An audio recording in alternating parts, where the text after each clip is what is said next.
Oh, how do I get back there now? Oh no. Live, there it is. Live.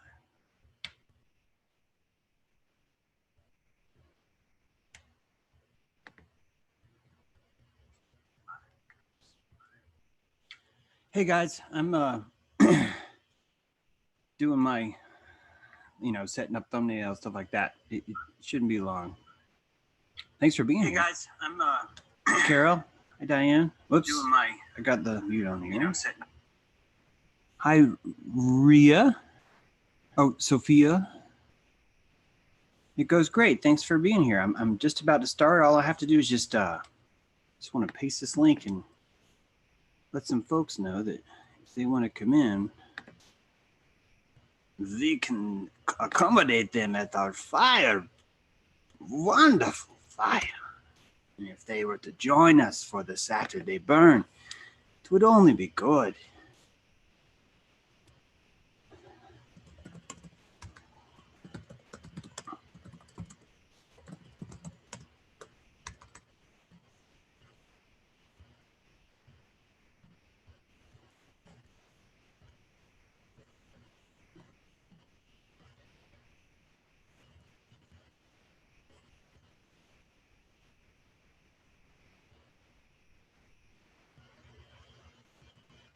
Okay, now I'm just posting this over to Facebook. I should be singing. It's just hard today. There's some yucky news. Yucky news. But that's okay. We'll get through it. And then hey, that's not the right thumbnail. That's not the right thumbnail. You're supposed to have a different thumbnail. Yeah, you're supposed to have that one. Sometimes Facebook likes to do that.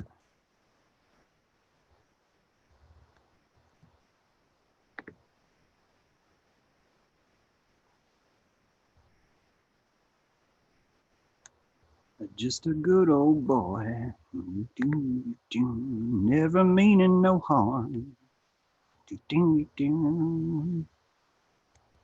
Fighting the system like a two-button day Robin Hood. Making their way the only way they know how.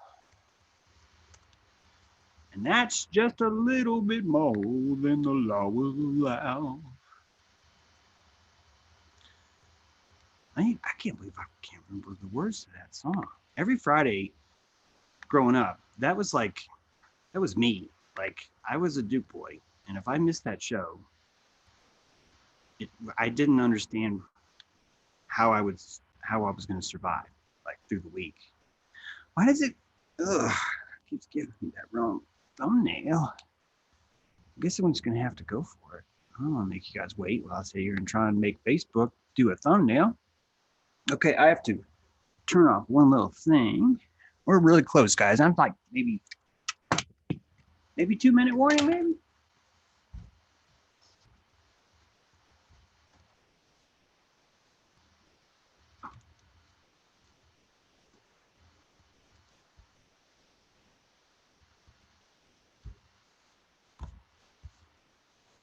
I've got water. Let's see. Got wood. Is there wood here? Yeah, there's wood. I got the links up. Let's see. I can close this now. Close that now.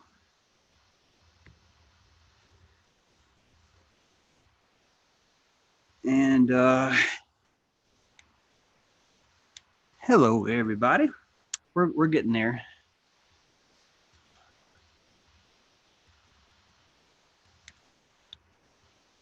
King Silva, welcome to the show. It's Saturday burn time. Come on in, Wiley. We're getting ready to get started. Come on in. Come here, buddy. Come here. Okay, I pasted all that. All I got to do is just show you my face, see? I wonder what you guys don't see that. That's right. I was supposed to have, see, I even had this picked out for you, and I forgot to click on it. Let me just, since I got you here and you're already waiting, I want to see if this works. Here's the video, and I want to try and share that and see if you see that. So I'm going to hit share. So while I'm prepping, you were supposed to be looking at this guy. I wonder if you see a fire. Let me see. I think I have to wait like 3 minutes or 3 seconds. There it is. Okay. Okay, so next time, yeah, I would have been better at that, but that's okay. And I'm gonna pull out this chat. I'm getting there. Pop out chat. I'm like one of those slow old men that you're like, yeah, it's a credit card. Yeah, it's a credit card. And you put it in the slot. And I'm like, slide? What do you mean? Okay, so that's got 12 watching. And I've got chat pulled out. I've got all my windows open. Is my pad ready? I've got my pad. There's one, oh, I forgot the most important part. There's one thread here where I asked for questions. I'm gonna pull that up too. Oh, come on. Oh, 369. 369. 369 is not fine. The sign. Could the sign? It's Saturday night. Oh, you were probably seeing all that too. I'm probably ruining it. That's okay. I'll figure this out. We are any second now. I'm about to just go live here. Okay, that's up. That's up. You're set. I'm now going to do this. Back to meeting. Where's the screen? Stop share. And now start video. So much to learn. Let me see. Yep, still balding. That's good. Wearing the same shirt, outer shirt. But to prove to you that it's different, I'm wearing a different inner shirt. So that's what we got going on here. Yeah, it is a lot of work. Yeah, okay, now that we're all here, let's begin. Everyone take your pants off. And we will begin. Audio check, everybody can hear me good, right? Obviously, if you couldn't, then you wouldn't know what I just said. But Snake will tell me if my audio is off. I will do something about that. And, oh, Mindfearer, right on, man. Good to see you. That's awesome. Great, thank you. Thanks a lot, guys. Sorry for the kind of boring start. Okay, welcome to Saturday Campfire. I think we should take a deep breath.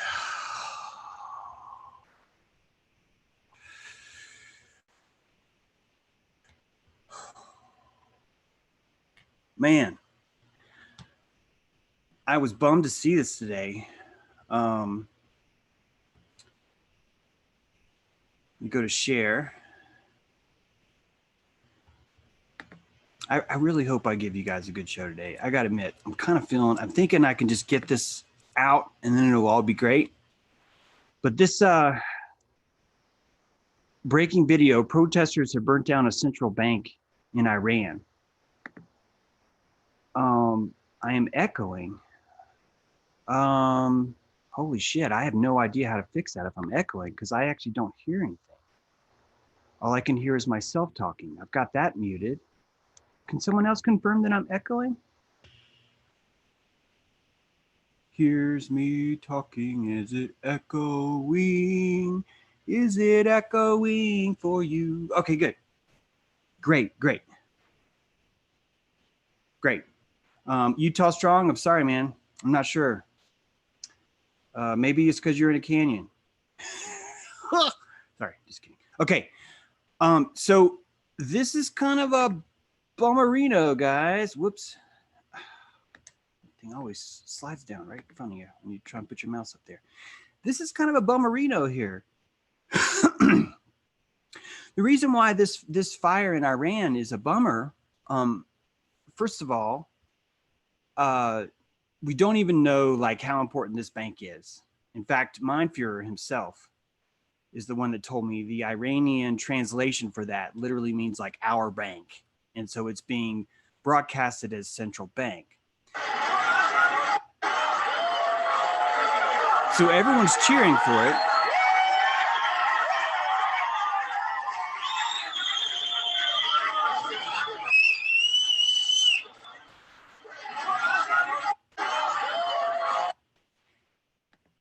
And it's hard not to cheer for a bank that's burning. I mean, look at what's happening in our world. So some of you might even be going like, James, why are you upset that a bank's burning? And maybe upset's not the right word. It's I'm kicked in the nuts. That's a better term. I've been upset before about stuff, and that's like months ago. Now I've just sort of like steadily roll with the punches, and just kind of go day by day. And so it's the reason why this bothers me so much is because this is exactly what happened to Gaddafi. Gaddafi, the leader of Libya. When Hillary Clinton said, "We came, we saw, he died," there was a 2-month skirmish involved. I mean, 2-year skirmish involved. We meaning the New World Order, the deep state, people that have hijacked Washington, D.C. and created this separate corporation and turned us into human cattle for their resource consumption, or at least tried to, destroyed Libya. And they destroyed Libya because Libya had their own bank. They had a national bank. And insurgents were sent into Libya before any shots were fired. And revolution was instigated. And the first thing they did is they took out the bank and they created a World Bank in its place. Libya was a free, independent country, and it was taken over by us. We replaced that same regime, just like we did in Honduras, just like we did in Iraq, just like we did in Afghanistan. This is this is a long list, guys. We've invaded a new country every 15 months since World War II. 1.29 years, every 1.29 years, we invade or bomb another country. And Iran is just next on the list. It's not a fluke. It's not a strange thing. It's just next on the list. And this isn't like an odd thing. We've actually known about this for a long time. In fact, well, shoot, where's my video? Sorry, guys. Oh, that stinks. Maybe I just go back in my browser once here. Yeah, here it is.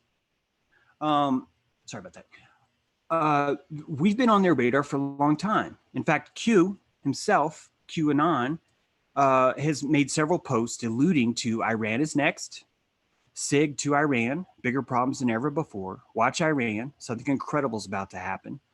The good people of Iran have the power. That is such a manipulation right there to say that. I mean, talk about disinfo was necessary. Yeah, Dave, just you sit tight, bud. You're going to love my next slide. And same here with Armenia to Iran and Iran. We're calling them rogue. Think about this. The New World Order is calling independent nations rogue. They are a rogue nuclear state. April 2018, August 2018. Again, April 2018. We've been working on this plan for a while. And when I say a while, I'm talking about since before 9/11. 9/11, I went through the Pentagon and I saw Secretary Rumsfeld and General Wesley Clark. Wolfowitz. I went downstairs just to say hello to some of the people on the Joint Staff who used to work for me. And one of the generals called me in. He said, "Sir, you got to come in. You got to come in and talk to me a second." I said, "Well, you're too busy." He said, No. He says, "We've made the decision. We're going to war with Iraq." This was on or about the 20th of September. I said, "We're going to war with Iraq. Why?" He said, "I don't know." He said, "I guess they don't know what else to do." So I said, "Well, did they find some information connecting Saddam to Al Qaeda?" He said, No. He says, "There's nothing new that way. They just made the decision to go to war with Iraq." He said, I guess it's like we don't know what to do about terrorists, but we got a good military and we can take down governments. And he said, I guess if the only tool you have is a hammer, every problem has to look like a nail. So I came back to see him a few weeks later, and by that time we were bombing in Afghanistan. I said, are we still going to war with Iraq? And he said, oh, it's worse than that. He said, he reached over on his desk, he picked up a piece of paper. He said, I just got this down from upstairs, meaning the Secretary of Defense office today. And he said, this is a memo that describes how we're going to take out 7 countries in 5 years, starting with Iraq and then Syria, Lebanon, Libya, Somalia, Sudan, and finishing off Iran. Did you hear that? The truth is about the Middle East is, had there been no oil there, it would be like Africa. Nobody is threatening to intervene in Africa. The problem is the opposite. We keep asking for people to intervene and stop it. And there's no question that the presence of petroleum throughout the region has sparked great power involvement. Whether that was the specific motivation for the coup or not, I can't tell you, but there's always been this attitude that somehow we could intervene and use force in the region. That was post 2001. This is not the NWO is a slow moving beast. And we talked about this yesterday. And so I won't, not yesterday. We talked about it last time. So I'm not going to like drag anyone through it who's been nice enough to come back. I'm really, by the way, thanks for coming back. But I need to show you this reptilian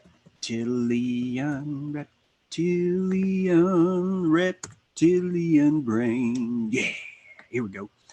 Let me just, I got to put this inside of Chrome. Reptilian. I'm gonna share my screen. Yeah.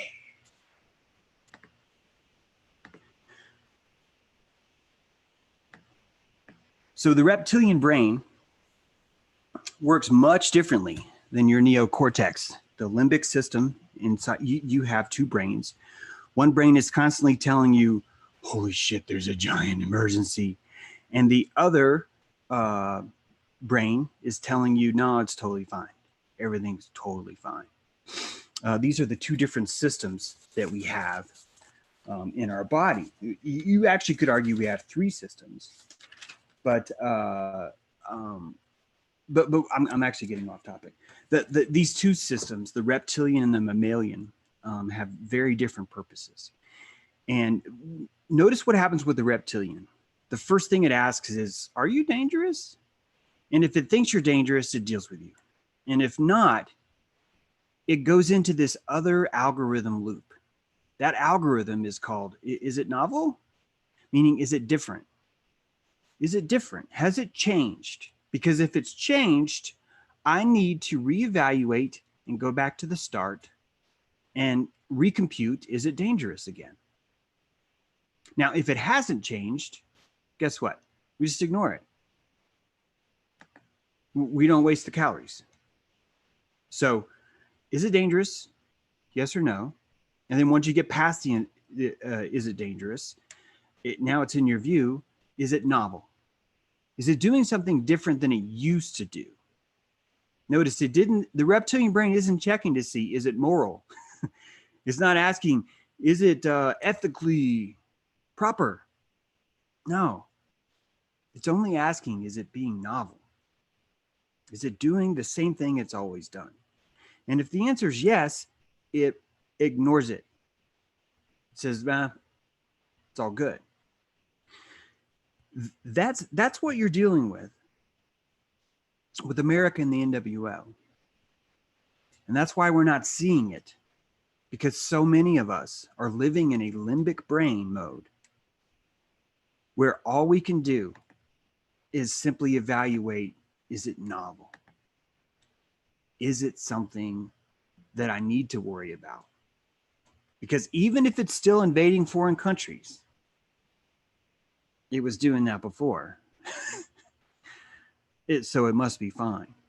Now, some of you are like, but James, we're not reptiles. And I agree, we are not. We are fine, upstanding specimens, human beings we are.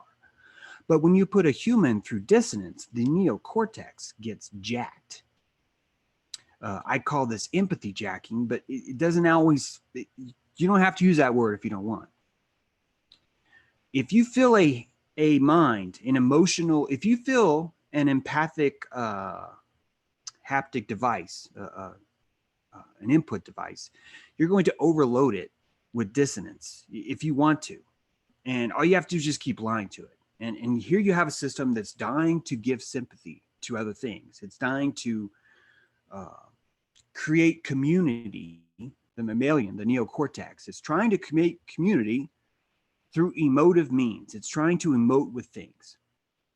And as you step up every morning, every morning, sadly, the first thing I do is on my freaking little iPad thing that has my alarm thingy, because usually I'm like laying down and I'm reading this thing and it shuts off. When I wake up, I hit that button and I can't take it off. I've tried. The first thing I see is that Apple News is showing me on the right. And so pretty much as soon as I wake up, I'm reminded, oh yeah, we live in a world of lies. Like we live in like a massive, massive world of lies.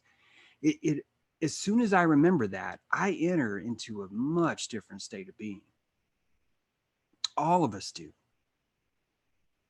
All of us become hijacked by just the sheer calories it takes to even figure out who's telling the truth anymore. And it turns into a limbic messiah movement. What happens is that the neocortex gets shut off. It's just like, I can't fucking handle any of you people, so I'm not making any decisions anymore. The limbic system is allowed to emerge. This is how they actually turn you into a reptilian. Most of us are functioning reptilians. And if you look at shock trauma, that's what happens to your body. Your body vasoconstricts, right? Everything dilates, but at the same time, your core shuts off all the extremities. It's like, I don't need arms. Fuck that. I'm in shock. I don't need legs. No. I don't need that. I'll just stay on my chest because things are really bad right now. I remember jumping into Rainbow Lake as a kid and, oh God, it was so cold. And I didn't know this could happen to the body. I jumped in, everyone had dared me to. And so I was like, well, sure, I have to because I've been double dog dared. And as soon as I jumped in, I could not move. I could not move. It was really weird. It's a weird experience to have that hypothermia, instant hypothermia.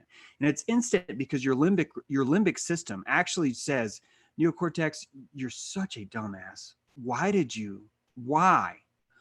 I trusted you and you threw me into this water. I'm no longer listening to you anymore. It takes over.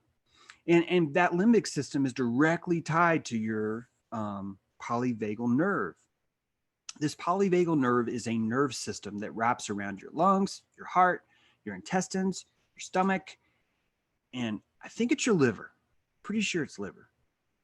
This vasoconstriction, it's a nerve that wraps around there.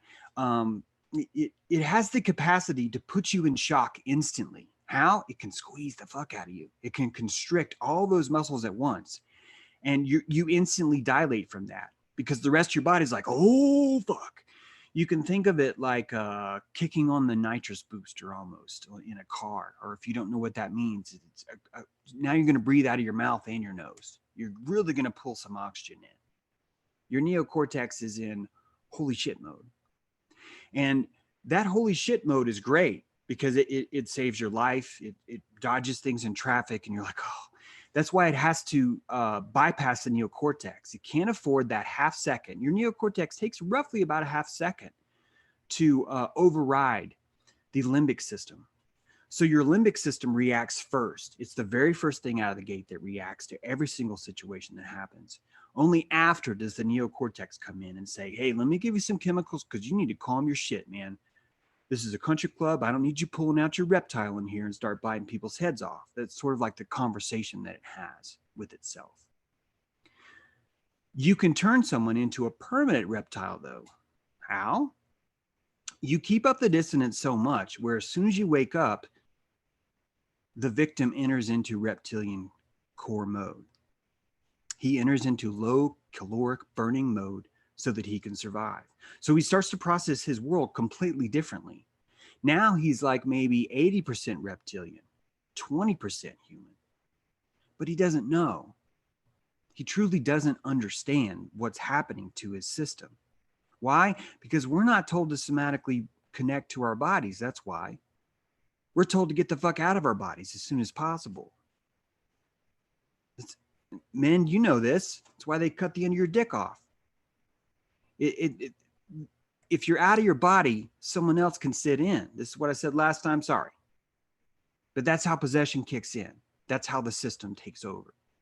So this limbic shock becomes a state of awareness where it becomes your new base.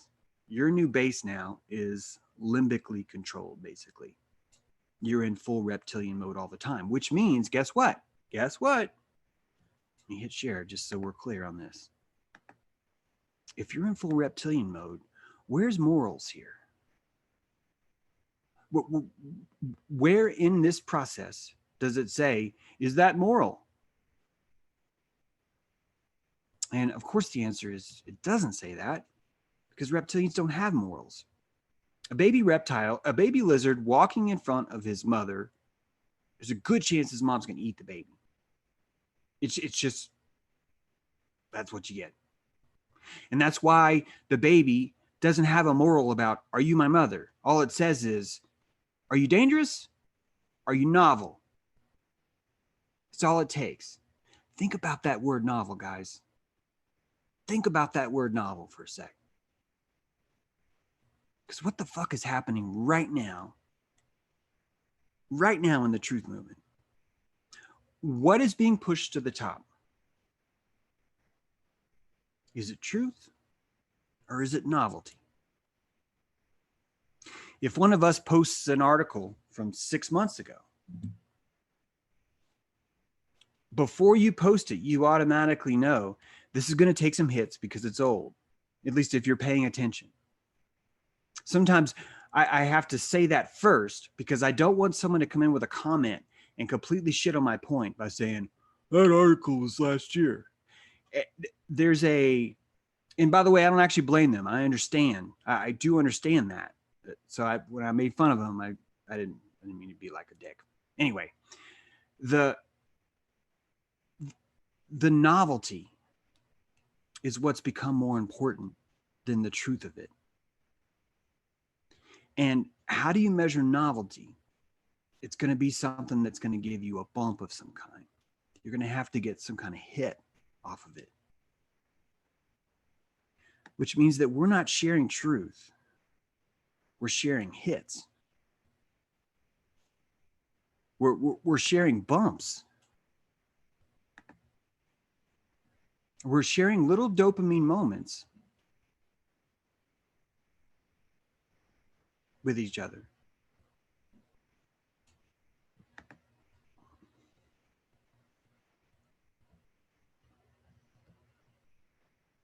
I'm coming. I'm just pulling this up.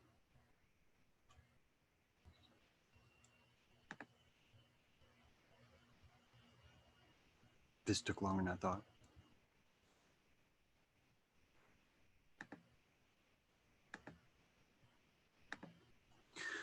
Trump can't even release the JFK files. That would be a novelty.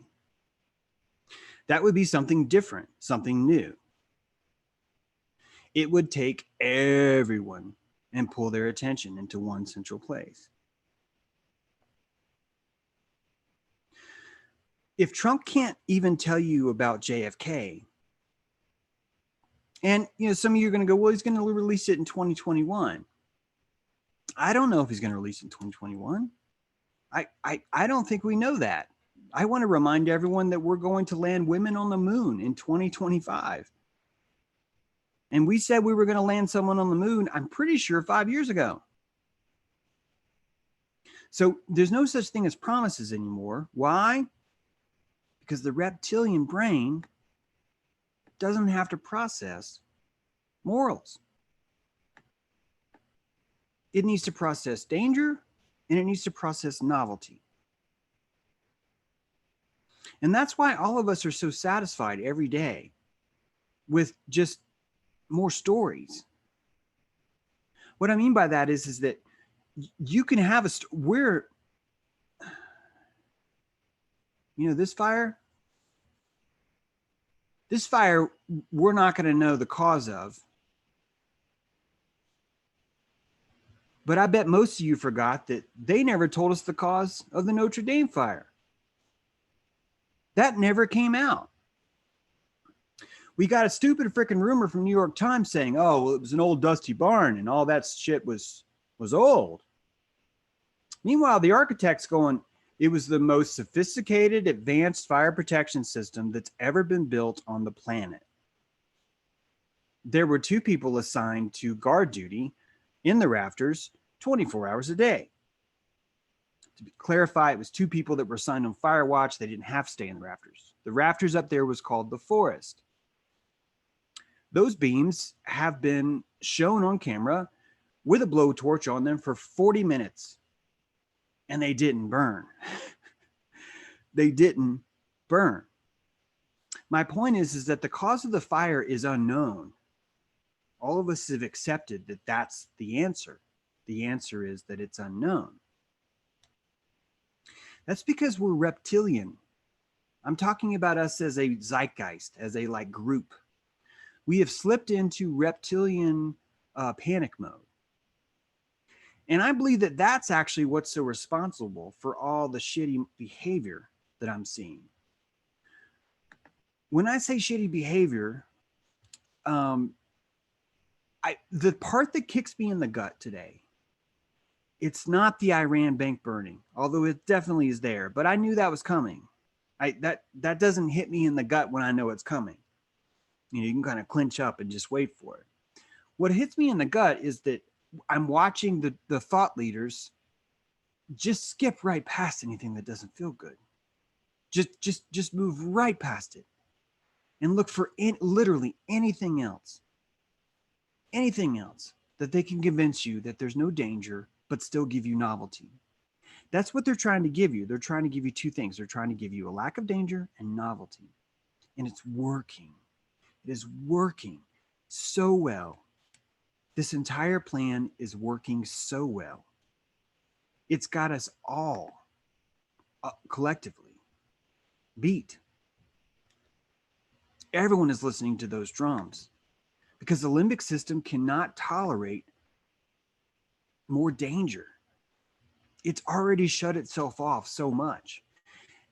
This is Stockholm Syndrome. And I know I keep saying that, but that's because it's still Stockholm Syndrome every time. The NWO is taking out Iran, and they're doing it slow enough to where you're not going to see it as a novelty. That's what I mean by every 15 months, it's another slow step. Ka-chunk. And then a little bit of Monica, a little bit of HRC, a little bit of impeachment, a little bit of Mueller, and then boom, another footstep. And then a prostitute, interview with Iran, or 6 months away from nuclear bomb, or chicks in space, or whatever. And then boom. The limbic system can't compete with that. We need our neocortex back. We have to take our neocortex back. And that is a technology that's been hijacked from you, from all of us. And in my opinion, the only way to get that back,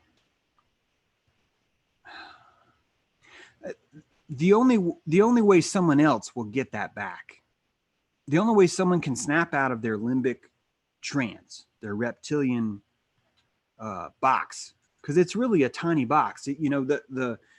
The triune brain is the reptilian brain. It's that central core of your brain. And think about it like you're literally trapped inside the center of your brain. And this is all your power is maxed out at that edge. The second you try and enter your neocortex, it's calorie burning time. And you're just like, I can't, I don't have that much energy. James, they're putting women on the moon, doing like feminist spacewalks. Meanwhile, the second law of thermodynamics says that any plane going higher than 100,000 feet has to increase its speed like in multiples that are just outrageous to be able to penetrate the atmosphere and keep going. And it's just too many calories. And now you're talking to me about a 5,000-year-old Cabal, and the Old Testament is the Kabbalah, and it's too much, man. Meanwhile,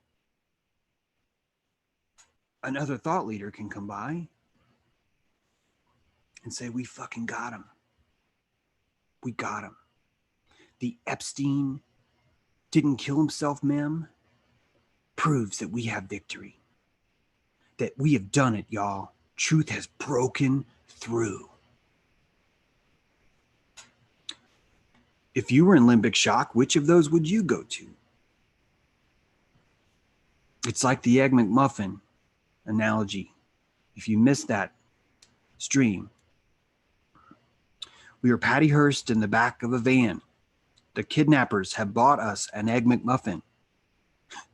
We are convinced that because of that Egg McMuffin, they are the good guys, and that we have to sit tight and trust them so that they can take out the rest of the bad guys for us. Because if we try and do it ourselves, something bad will happen. That's what puts us in the limbic shock. And isn't it ironic that that's the exact same thing that Trump won't release right now, the JFK stuff? That's the exact same thing that he's not able to tell you about. And I'm under the impression that if he was to come out with that, most of us would get the hell out of the van right now. We would look at Uncle Sam and go, who the fuck are you? Why'd you just shoot that guy in the face with a shotgun? Why are you burning a bank in Iran? And if you guys want to say you don't know that we're burning that bank in Iran, I'm going to say I do. I know it. I know it because we burned the last 5. I know it because General Wesley Clark had the memo on it. I know it because Q told you we were going to do it. I know it because people in Hong Kong are showing signs asking for America, asking for Trump to come in and save them. That is not organic. It is not organic that there are 16 countries right now in full revolt. 16 of them. That is not organic, my friends. It doesn't happen organically like that. And it certainly doesn't happen organically in such a quick, fast order in which 4 out of the 6 countries that General Wesley Clark named were in that, have now been overthrown, or are about to be overthrown. Another step. It's like you'd already forgotten about it, right? I mean, you'd already forgotten. I did. This is a limbic shock. It only works because of limbic shock. If we all had our neocortex, if 40% of our resources weren't being extracted for taxation, we'd have more calories, wouldn't we? Most of you fuckers are like me. You're paying compound interest on your fucking house right now. Compound interest. If you actually did the math, and only some of you did, because the rest of you were like, I'm not, can't even fucking look at that. You're paying 3-4 times the value of the house. And those fuckers are making you buy insurance on top of it. Now, some of you guys might say, because they're greedy. I don't think it's because they're greedy. Why? Because money isn't real to them. It's not real.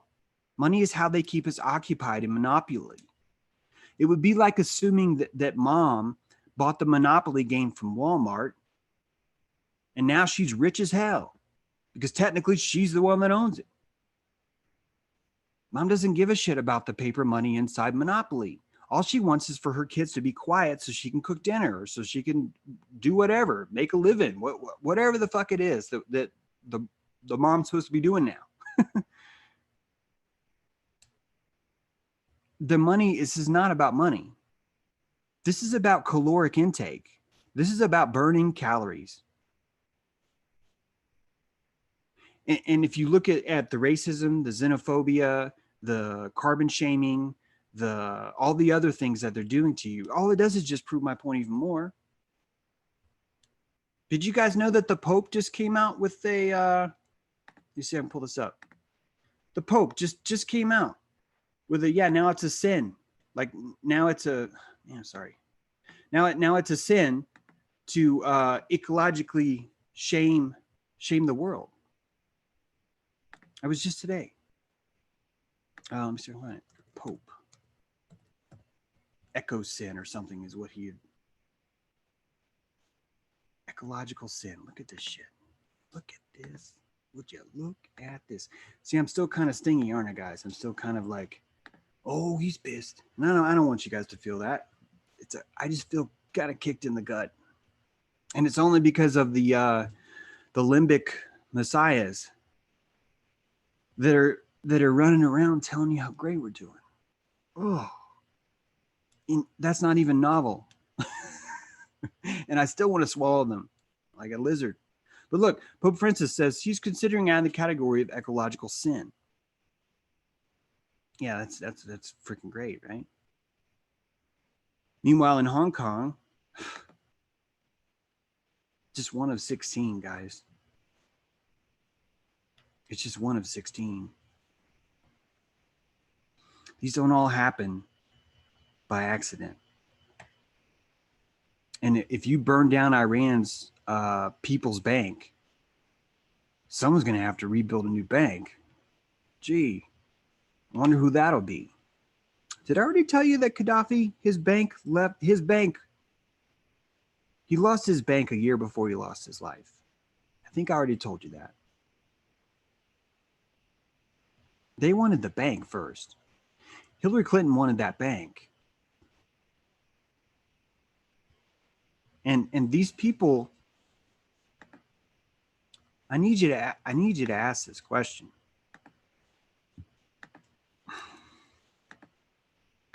The question I would like for you to ask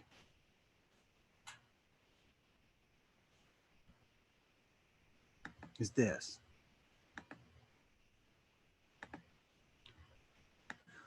What magical thing happened in DC between 9/11 and now that made it hard to lie to you? That made it expensive to lie to you? What magical thing happened in DC that proved to us that we should keep trusting them? Do these men make you feel safe? Do they make you feel less terrored?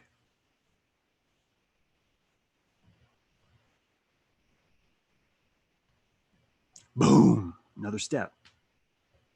That's how slow they are. Your mind's already moving on different stuff, man. You can't even focus on that. And why would you want to? It's so depressing. Like it's a bitter pill to swallow. It's like reading Mein Kampf every day. It's like reevaluating World War II every day and going, oh God. It literally drains you. And that's a feature. That is a feature of 9/11. We need to talk about pillage. The reason why I want us to talk about pillage is because to understand pillage, pillage is much more organized than you would think it is. Pillage isn't like a discombobulated random noise free-for-all kind of shit. No, a pillage is a well-planned, executed tactic.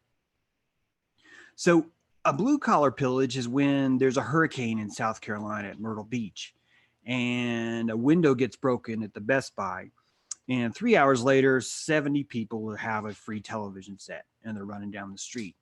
That's a pillage. What makes it a pillage is the sheer number of people that are creating the act at the same time. when you have that many people going in it, every single person's chances of getting caught go way down, like way down. That's a blue collar pillage. Blue collar pillages get prosecuted every time. They find those fuckers and they're like, no, we're not having a pillage. But guys, there is a white collar pillage. And that white collar is silk, and it is bazillions of dollars. And those people don't get prosecuted. And if you really want to understand what 9/11 truly is, you really have to use the word pillage. David Rockefeller, I think, is the one who picked that day personally. I think that he was the embodiment of all the families. Being the name David too was very important for the magic, that he be the one to set the stage for that. That's why he gave the property for it. He had the same manager that built it. He pretty much built 9/11. I mean, the Trade Center. And he built it for this exact spell. He wanted to plan a pillage. Some people tried to beat him to the pillage. If you look back, you'll notice that there was on February, on Valentine's Day, there was a fire there. And it looked like that was an arson case. There was a couple of them. And then, of course, the World Trade Center bombings.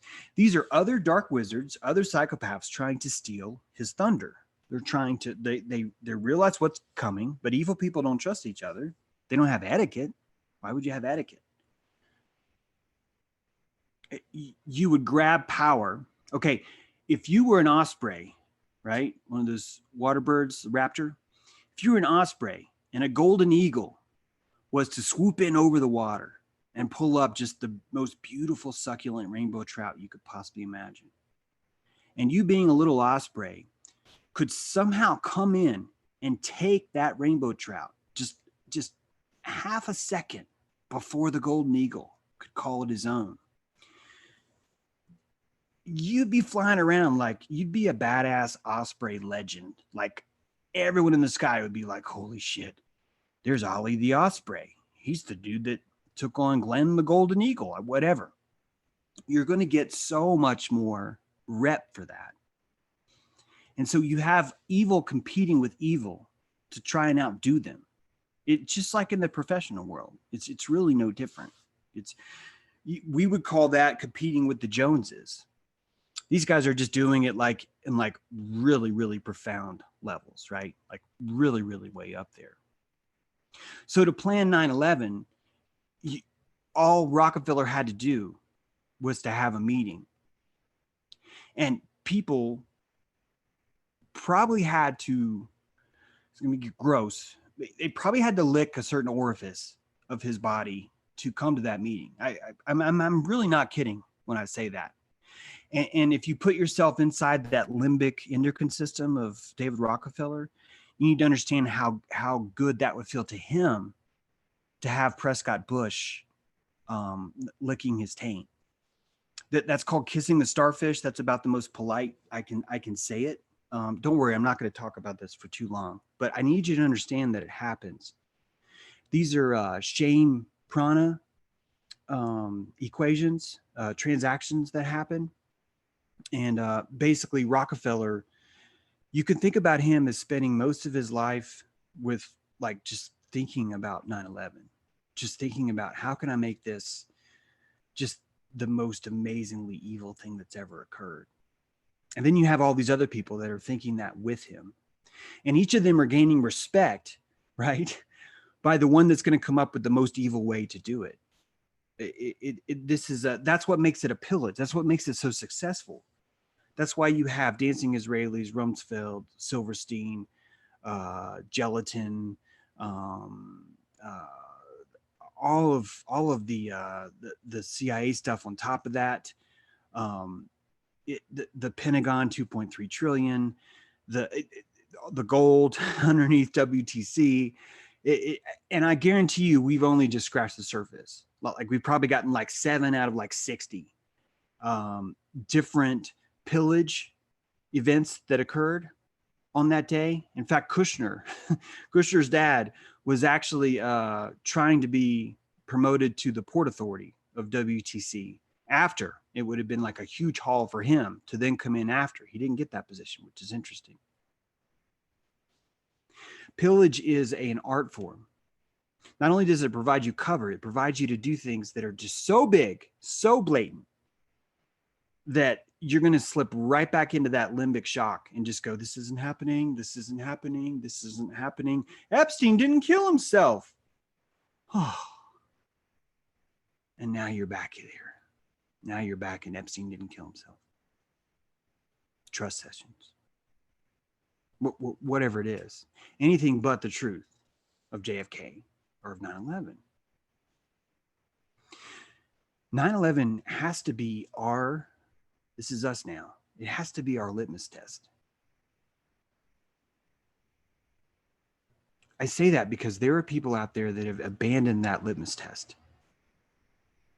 And they are surviving, they are profiting, while the rest of us continue to suffer from the pillage. And that's the kick in the gut. That was the kick that before I streamed, I was like, I don't want to stream with a kick in the gut. But I'm hoping that we can find camaraderie and truth. I'm hoping that you guys don't mind me saying that. I'm not here to make you feel bad. I'm not here to black pill you. I'm just here to say, man, truth is awesome. And when you're in limbic shock, there's no way you have truth. And I'm kind of upset at people that are profiting off other people staying in limbic shock. Checking on you guys. Everybody looks good. No sound issues that I can see. Thanks for being here on Saturday. It's a beautiful night, actually. I got the fire going. Moon's coming up. Got my new book out, Technology Belief. This is going to put your feet back in the soil.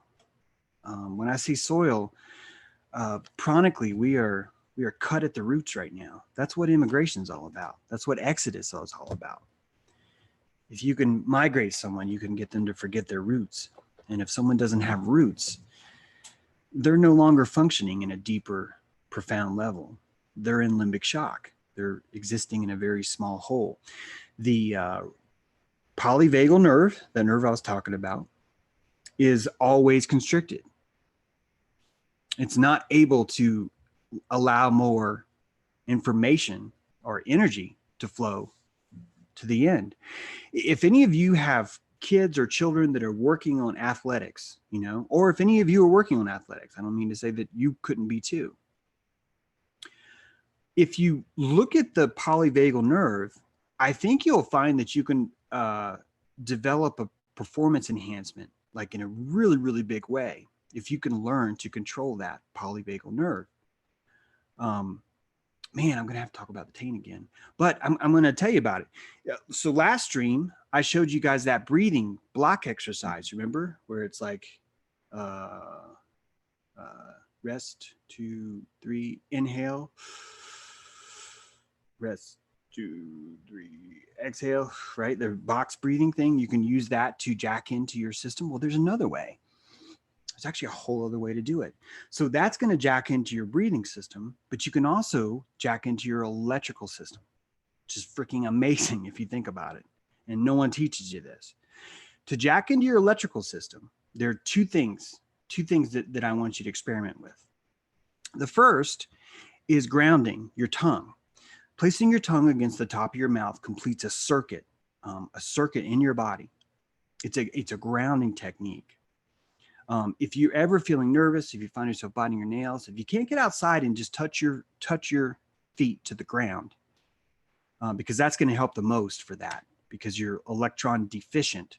When you stick your feet in the ground, you're feeding itself with tons of electrons. Some of you guys don't believe in electrons, and that's cool. You know what I mean. I'm still talking about energy, the negative flow of energy up from the ground, the prana comes up. When you're deficient on that, when you have an acidic charge, you're going to bite your nails. And why you're actually cannibalizing your cells, Believe it or not, when you bite into your cells, electrons are released. You're actually eating electrons is what you're doing. You're eating the charge. Anyway, if it's too cold outside or you can't go outside for some reason or whatever, another exercise to salvage your electrical system is you got to squeeze your bum. You got to squeeze your sphincter. I'm not saying you have to hold it squeezed. What I mean is that you can use the, sorry, my legs, I gotta move. You gotta move your sphincter in a way to kind of release yourself, to set a new rhythm inside your body too. They say that if you wanted to fool a polygraph test, this kind of illustrates what I mean. You would walk into the polygraph testing place and clench your buttocks the whole time. Not like full on. You want like a 50% clench. Yeah, we're talking about this right now. You want your butthole like at 50%. You want your sphincter like it's 50%. And then if you're telling someone and you're about to lie or whatever, you actually would squeeze. You would let go of your buttholes. You said that. The idea would be that you would compensate. I need to say sphincter, sorry. You would compensate for that rush. Now, what's interesting is that rush, what actually causes that rush about lying is, guess what? The polyvagal nerve. It's the exact same nerve. That's what causes the spikes in a polygraph test. It's the exact same technology. And why? Because your limbic system doesn't have the capability of preventing lies. It doesn't have that governor on top. Remember I told you the neocortex takes like half a second? Reptilian brain's instant. It's going to respond instantly no matter what you do to certain smells. And you guys have noticed this, if anyone's ever been out in the woods by yourself and all of a sudden you get really scared and you see an animal, what really happened is you smelled that animal first. Your limbic system went boom, we're on, dude, it's time to go. And you were alert and you're ready to go. And then you enter that mode again where you're like, I'm looking for novelty. I'm looking for the lack of novelty. Are you dangerous? Are you dangerous? Are you dangerous? You are now in a different state. You fired up a different program. Your neocortex really means little right now. It's so fascinating that we have all this talk about reptilians and about people turning to robots. And literally, when you become a reptilian, you become a robot. Why? Because you only have an algorithm with 2 loops in it. This is your entire algorithm, guys, when you're a reptilian. Start. Is it dangerous? Yes, deal with it. No. Is it novel? No, ignore it. Start. Is it dangerous? No. Is it novel? No, ignore it. Boom. Another step. It was just one. Your brain can take one. So, how to be better athletically is learn to control your polyvagal nerve.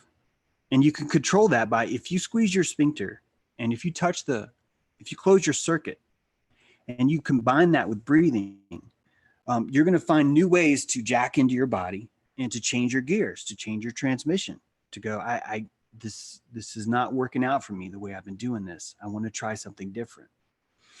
And it's going to take you a long time to train. I think what happens is, if a kid's like doing archery and he just can't get it right, what I think's happening is that he lacks the trust of his own body because he's not fully seated inside of his body. His polyvagal nerve has squeezed himself in such a way where he's not able to fully sit down. He's hovering above his chair. And that's why his swing isn't nearly as powerful as it would be right now. That's why his hand-eye coordination isn't as right on as the next guy. Someone who's really athletic, what are they? They're fully seated in their body. I mean, they're fully in their body. And that's the most powerful place you can possibly be, is in your body. And isn't that ironic that what these guys want is to keep us out of our cockpit, out of our body? Let's see if I can find this diagram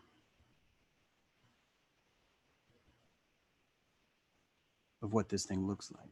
I've drawn it a few times, but I don't have that drawing handy. Polyvagal nerve. I'm glad you guys are here. Yeah, it's good that you are here. Boo, boo, boo, doo, boo. Yeah, it's good that you are here. Where is the polyvagal nerve?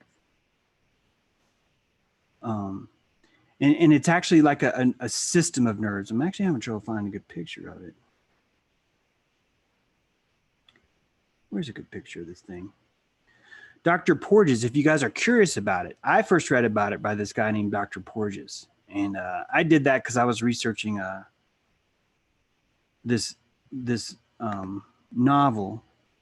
So here, this probably isn't going to help you that much, but just so you can see how it's spelled if you want to look it up yourself, because this is really fascinating science here.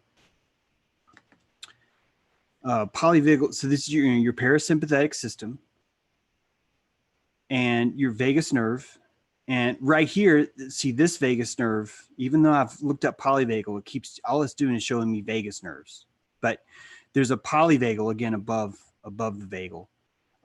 That's controlling all of these things. Wait, is this one? Yeah, here's more of it here. You can see here it's wrapping around your throat, your pulmonary, your throat, you'll get nervous. You'll be like, your throat will start cracking. Same kind of systems. Wraps around your stomach too. You get that queasy feeling. You're just like, oh God, what's happening? But ultimately, it's going to wrap around pretty much all of your organs. It's going to provide that limbic bypass system that goes directly into your core and controls it. And so imagine yourself being in shock, like being in a 3 out of 10 shock in your polyvagal nerve. And you or the child or whoever just never letting go, just never letting go. And that's why I'm saying if you were to, so what you do is like, so you take a deep breath, you're pulling breath in, but at the same time, because you're pulling breath in, we want to reset your electrical system. So as you're pulling breath in, slowly close your sphincter at the same time. So it's like, I'm so clenched down here right now. I could show you, but I'm not wearing pants like Snake said. And then and when you let go, I'm releasing my sphincter. You are resetting your entire system. And if you do that really deeply, you'll find it's really hard to not fully let go if you keep doing that all the time. So if you feel like you're not fully seated in your body and you're wondering why you don't have the same power as someone else, you're not able to have the same coordination or anything like that, I really recommend trying that. I am not what you would call like athletic or anything, but I'm not so bad on a snowboard. And because I live on a ski hill here. Right here is a ski hill where I live. So it's something that I've done every day. And I've actually experimented with this exact thing. Like as I'm riding up the chairlift, I'm not telling the person next to me, but I'm doing this sphincter exercise and trying to reset myself, basically. You guys still here, right? That's not like an awful topic, right? Kind of weird, I admit, but not an awful topic. So now I want to talk to the people who maybe are a little bit like me and want to change others around you, who see others in limbic shock and who want to change them. And before I go into that, we'll go ahead and say that some of you are going to be like, you shouldn't do that. You need to focus on your internal life.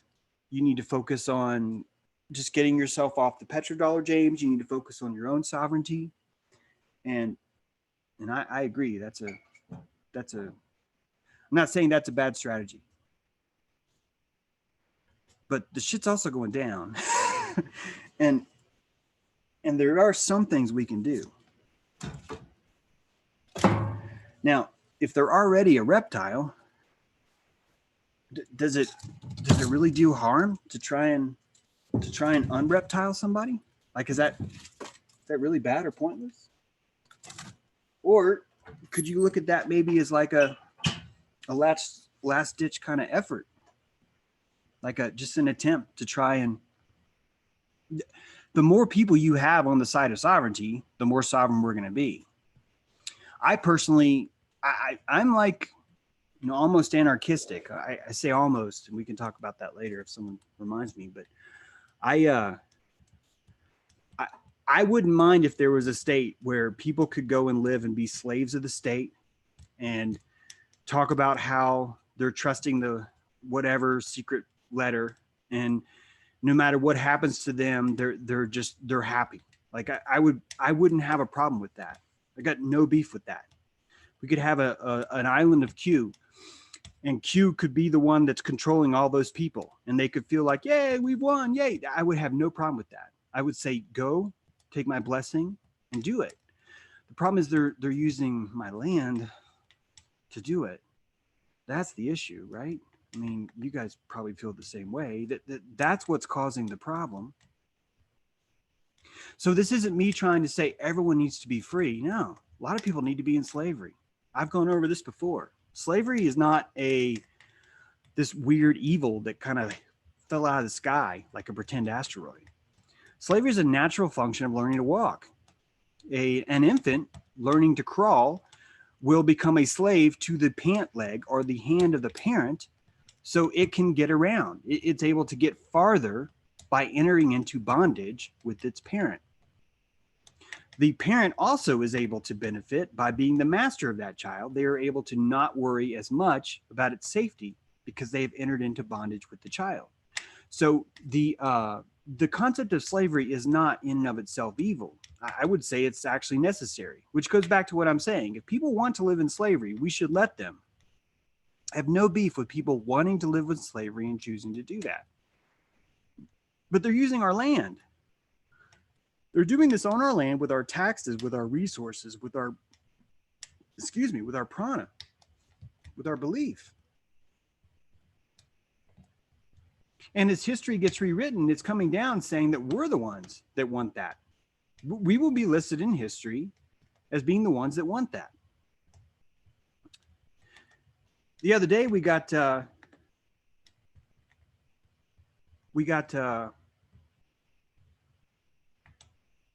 somebody was saying, sorry, I lost my point because I was doing something in chat. I need to lay off the chat.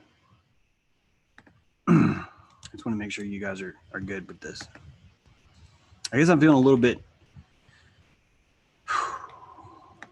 it's just such a kind of a kick in the butt, not in the gut.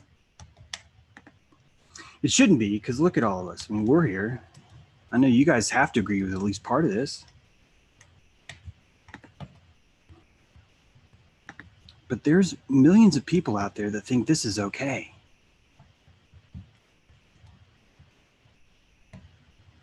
The guy on the left is Larry Silverstein. He made $4 billion off 9/11. He's even on camera saying, I told them to pull the building. Pull it. Pull it. Not only is he doing fine, look at the smile on his face. Now it's time for some real deep truth, guys.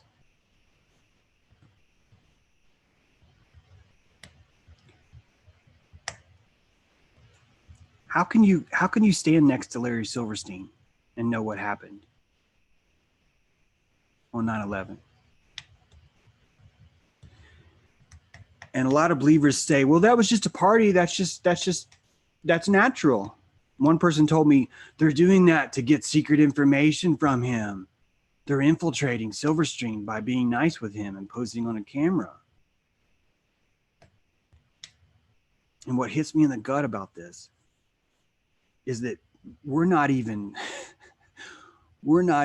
expecting the white hats to even shun the black hats at a party. Like, we've got excuses for that too. Like, we think, no, I guarantee you there's not one person in this chat right now, not one person watching this video that could lean in like this next to Larry Silverstein. More or less put your wife in between you and Larry Silverstein. And you guys are like, oh, well, he'd ruin the whole thing if he told him how he feels. No, he wouldn't. No, he wouldn't. He would change the whole thing. If Kushner had balls, he would never be in that photo. And if he wanted to be polite about it, fine. He'd lean in to Larry, stick his mouth right in his ear, and say, listen to me, you motherfucker. You come near me or my wife ever again, I'll fucking punch your ass out. I'll do it, you sick fuck. But he didn't say that, did he?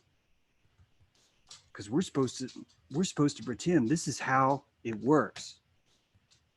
That you're supposed to be there and just play along with it. And the problem I have with that, even if that's true, is that, okay, so here's what Larry Silverstein has to go through. A, he makes $4 billion by killing 2,996 people. B, he's allowed to go to any party and socialize with anybody at zero cost. None. He's actually given access to the first daughter and the first son-in-law or whatever the fuck. And there are people out there insisting that it's a black pill to suggest that this is weird, that this photo is somehow weird. And I'm telling you guys, the Egg McMuffin is not fucking worth it. This is not worth the Egg McMuffin.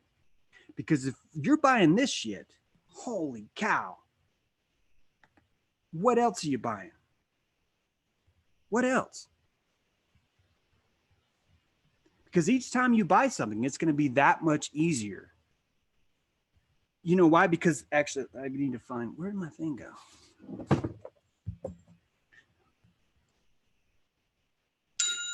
I got a $5 super chat. Thank you, Eagle Eyes. Appreciate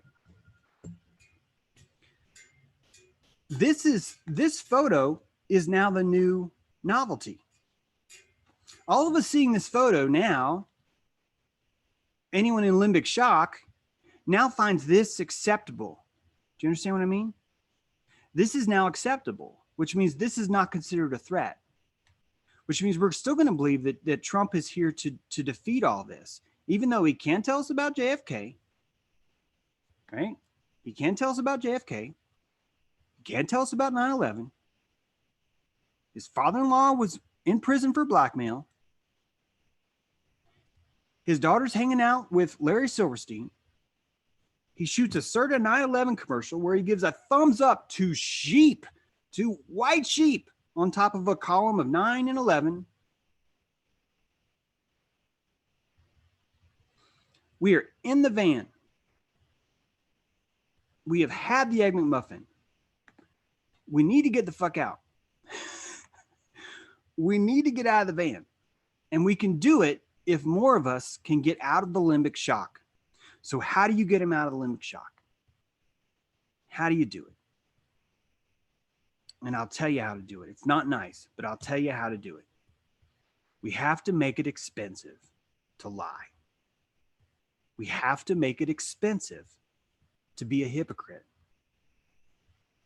And I'm going to remind you of what I said. The reason why I said earlier, I'm not saying all of us should do this, because some of you guys have a totally different perspective on this, which is no, I'm not going to intervene at all. Those fuckers want to do it. That's what they're going to do. And I'm not here to blame you. That's cool, man. But if any of you do want to help, I think the way to help is that you have to make it expensive to pull this shit. You got to burn your own reputation a little bit to make some of these decisions hard. This should be an expensive photo, guys. This should be expensive for these two. I mean, like this should be career, life-threatening, expensive for these two, and it's not. Because it's another one of these really slow footprints. It just keeps coming so slow. Since we've been talking, you guys have forgotten, and it hit again. That's all it takes to limbically jack you. Empathy jacking. That's what I call it, empathy jacking, because your mammalian brain is being hijacked. That's your empathy center. It turns you back into the quest for lack of novelty. That becomes your new goal. So we have to make it expensive, which means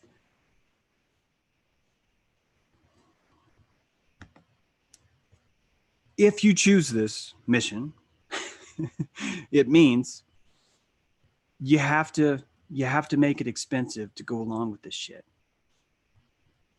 When you see thought leaders posting stuff, telling everyone how much we're winning because Epstein didn't kill himself, man. You have to make that expensive right now.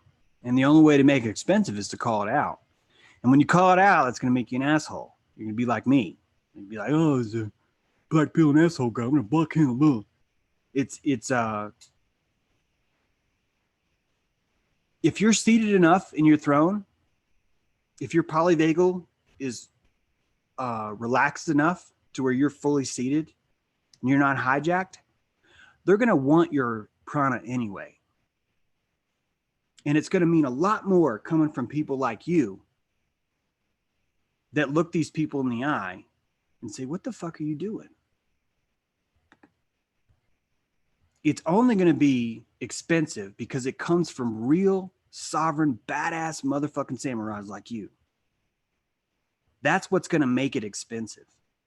And you're going to be a lot more expensive when you pull your support for someone than anyone else. They're going to feel that more. And they're going to feel that more because you're more seated in yourself.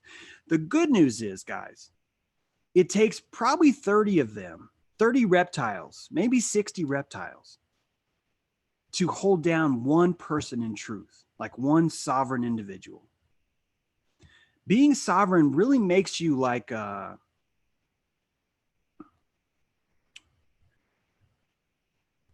the badass special squad. You guys really are the main source. Okay, instead of the infantry, you guys are the cavalry. That's how you're felt. And when infantry, I'm talking about the zombies, when the zombies see you ride by,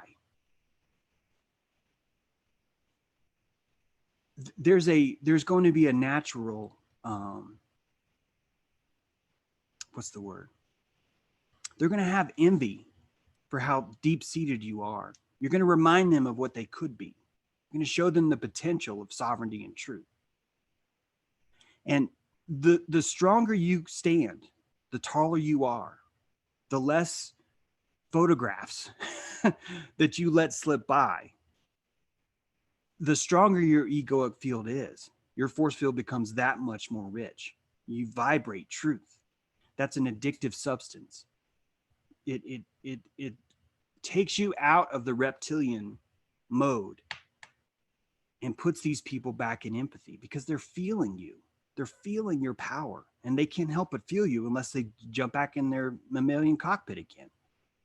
And they see you, and they see you not satisfied with this shit. And if more of us did it, we would break the virtue signal transaction, because the prana economy right now is that anyone who goes out saying Epstein killed himself, therefore we're winning, is getting all the prana right now.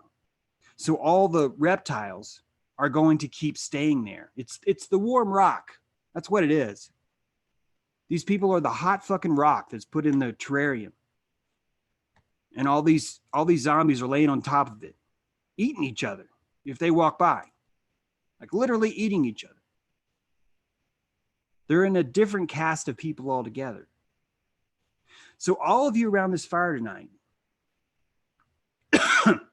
you guys are Ronin. You know what that means? You're a samurai of yourself. You've lost your emperor because you understand the emperor lost. The emperor himself is not worthy of your sword. And I'm not trying to bash Trump. I'm talking about DC.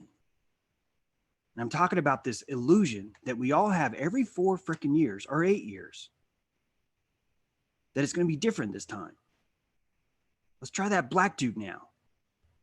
Let's try that chick now. Let's try this Miss America pageant dude now. Let's try the dude that hired a hooker when his when his wife and child were at home, and then tried to pay her off to be quiet. But let's pretend like he's actually, good. Do you see, when you have to do all that pretending, you're dumping all your prana out. That's why when you see a paladin go by, if you're doing that all the time and you see a freaking someone on a horse walking by, this badass samurai, however the analogy you want to be, you're going to feel like shit down there on the ground. Even though the rock's hot, you're going to be like, man, I used to be like that. And in my opinion, that's the only way it's going to win. Because one thing I wrote in Technology Belief is that fashion, I wish it wasn't, but fashion is the key to all of this. When you're dealing with limbically dead zombies, the only way you're going to get them back is through fashion. You're going to have to make it more fashionable to not be them. And the only way you could do that is to stimulate. You're going to have to inject caloric burn for looking at a photo, fucking Larry Silverstein, and trying to imply that this is how you trust the plan.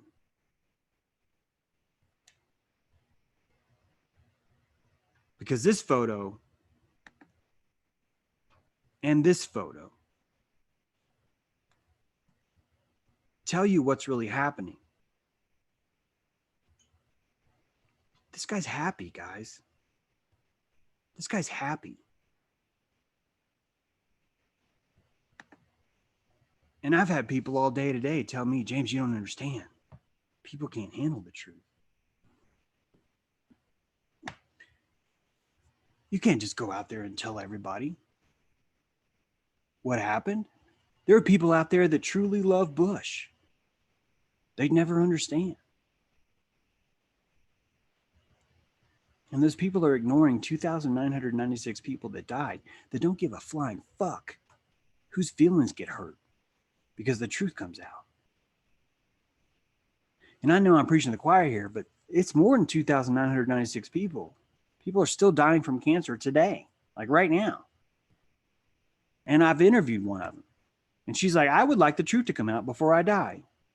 That's what she wants. But we've got fucking zombies over here that would insist that no, we can't do that.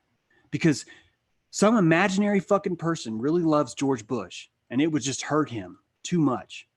You've got people implying that there would be mass chaos if the truth came out. If the truth came out, there would be chaos. That's how fucked up these people are. And you have to throw that back in their face and say, do you see how fucked up you are? When I say have to, I'm reminding you guys, I'm only talking to people that do agree that maybe they could change some people, because that's not everyone's agenda. I get that. I get that. We all have to pick our battles. Some of us don't even pick the battle. That's fine too. There's a million ways to look at this world. But this is our land, and we're connected to it. And right now, our land is full of smiling, fucking psychotic creepazoids. And they're getting laid. They're getting paid. They're getting made. All that.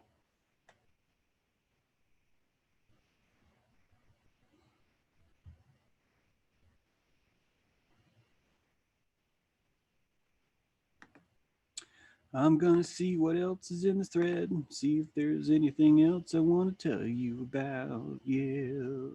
There is zero social stigma for murder or blackmail right now. It's just not.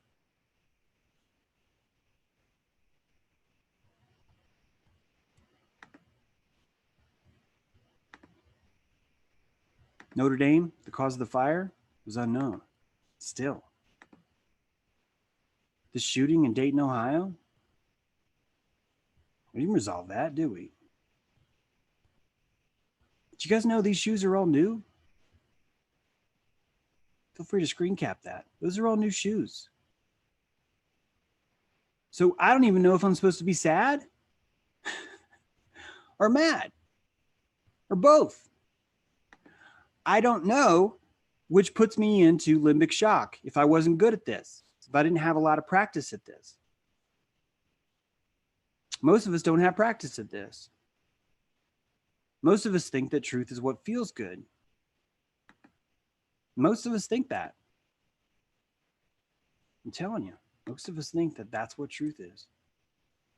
It's what feels good.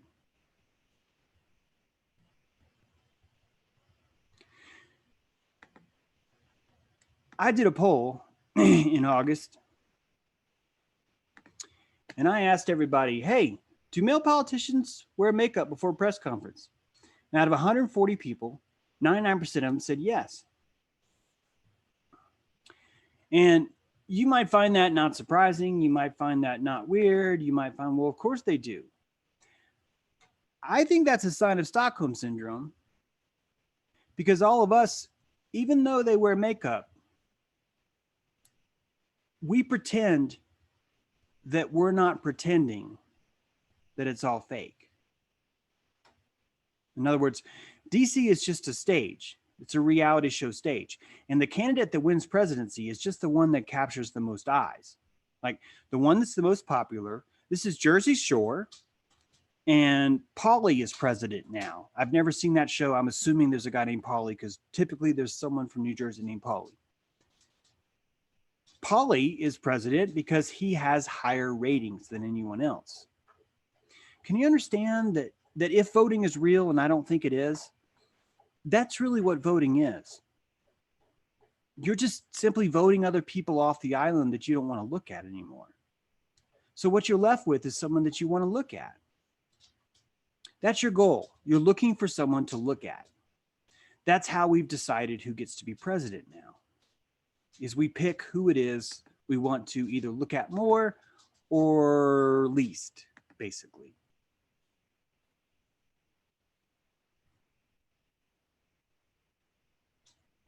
And it really brings it home. Where is this guy?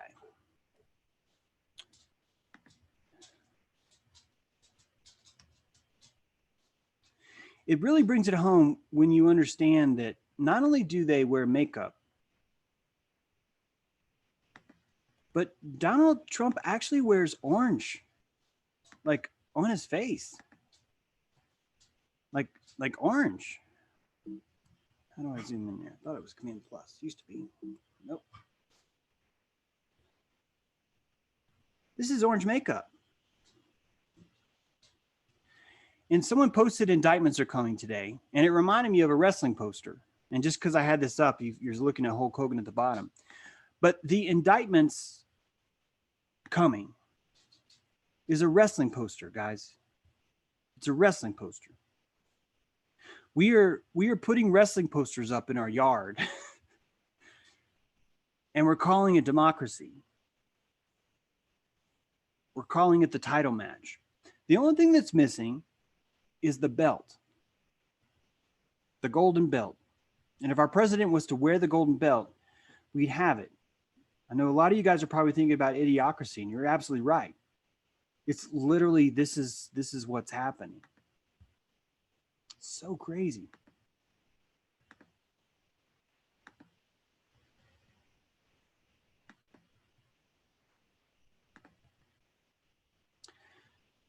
I had to get that off my chest. I'm going to try and move on. Actually, I'm going to check for questions, make sure no one has to say anything more about this. And then I'm going to try and move on. If I can't, then, you know, I tried. We had a bunch of questions come in. And some of them have nothing at all to do with politics. And we could talk about those. But work on your polyvagal theory. Work on your polyvagal. And if you think it's right, what I said about making it expensive to lie to you, try doing that. Try and make it expensive. See what happens. What's happened to me is I've done it and I get blocked a lot. But I also get tweets a lot from people that say, I blocked you originally, I stopped following you originally, and I've come back. That happens a lot. I get a lot of those. When I say a lot, I mean like 4 or 5, but that's a lot. It shows me that it shows me what I'm telling you guys is accurate. That's what happens. We start with the novelty. We enjoy the comfort. Someone like James comes around, disrupts the comfort, You unfollow him. And then you're noticing you can't sustain the comfort with the thought leader. You can't get it that way, so you come back. And that's the power of truth. That's really what makes truth sell. It's a slow sell, though, you know? It's the sugar, not the broccoli. I mean, it's the broccoli, not the sugar. It takes a little bit longer to sell it.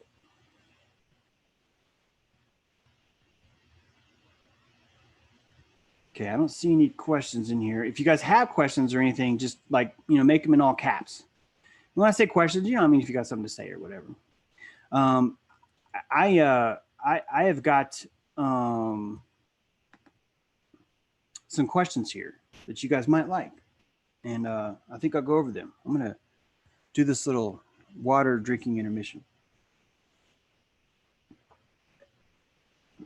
Man, water's good. Water's like truth because it doesn't have a flavor. It has an essence. It has a yeah, it has an essence.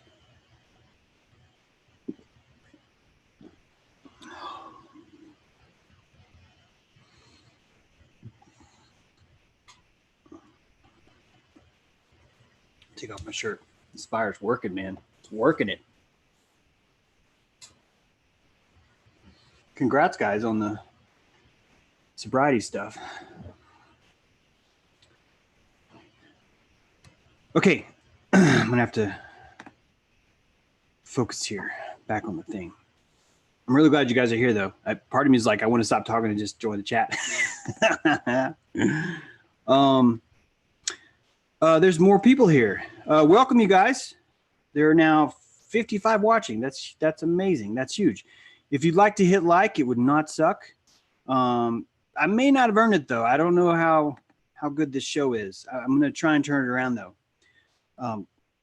The first question I got here is from Curious Querier. She posted this on YouTube, and she wanted to know, James, what's the difference between awareness and belief? And she didn't actually ask that question. She asked another question, but in that question, she had specified that those two things were different, meaning that one could believe something, but then one could become aware of something. And in her mind, I think what she's going with that is that to be aware of something is like a stronger than belief.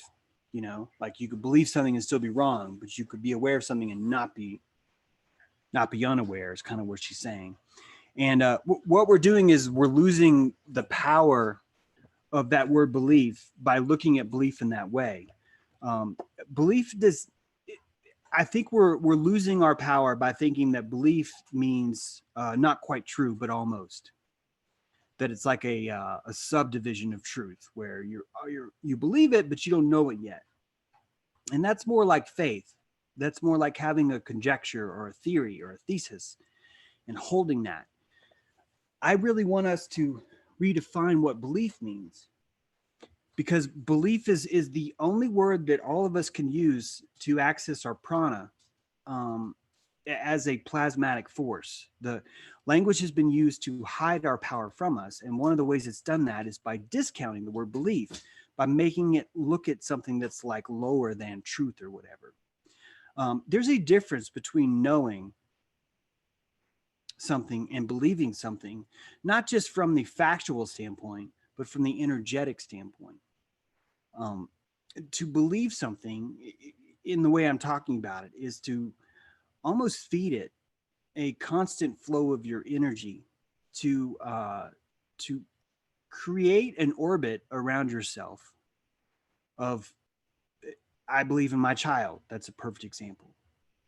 You believe in your child. You believe that they're going to grow. You believe that they're going to be okay. You believe that they're going to learn, that they're going to be safe. You believe that they're not going to become a reptilian drone. And because you believe it, you're constantly pouring your prana into that. I hope that explains what I mean. This is a different kind of a thing. Belief is a sense. It's a sense. You can see the world. You can hear the world. You can smell the world. You can taste the world. You can touch the world. And you can believe the world. You can put your belief into an object, something that holds something.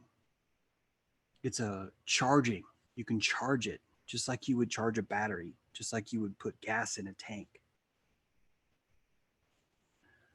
Let's look at belief in this sensory way. It's your sixth sense. Maybe it's your seventh sense.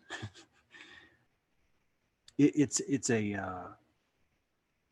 exercise that you can do.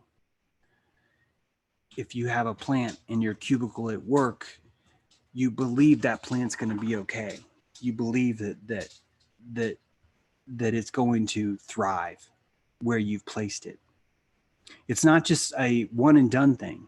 It's a constant reaffirming.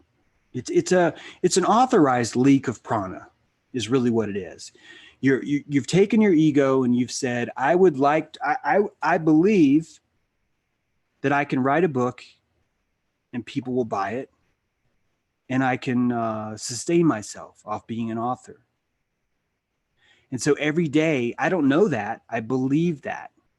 And it's the only, if I didn't believe that, I wouldn't, to show the belief pouring out of me, my egoic field opens. And now every day, a lot of my ego, probably most actually, is leaving my egoic shell and pouring into what I write. And it's only because of that I have 3 books. Here's just 2 of them. It's only because I believe that since last Halloween. That's when I started writing. I kept pouring this belief into this idea. And now I have things orbiting me that have that belief imbued in them themselves. This book is imbued with the belief that I could be a writer. Do you see what I'm saying?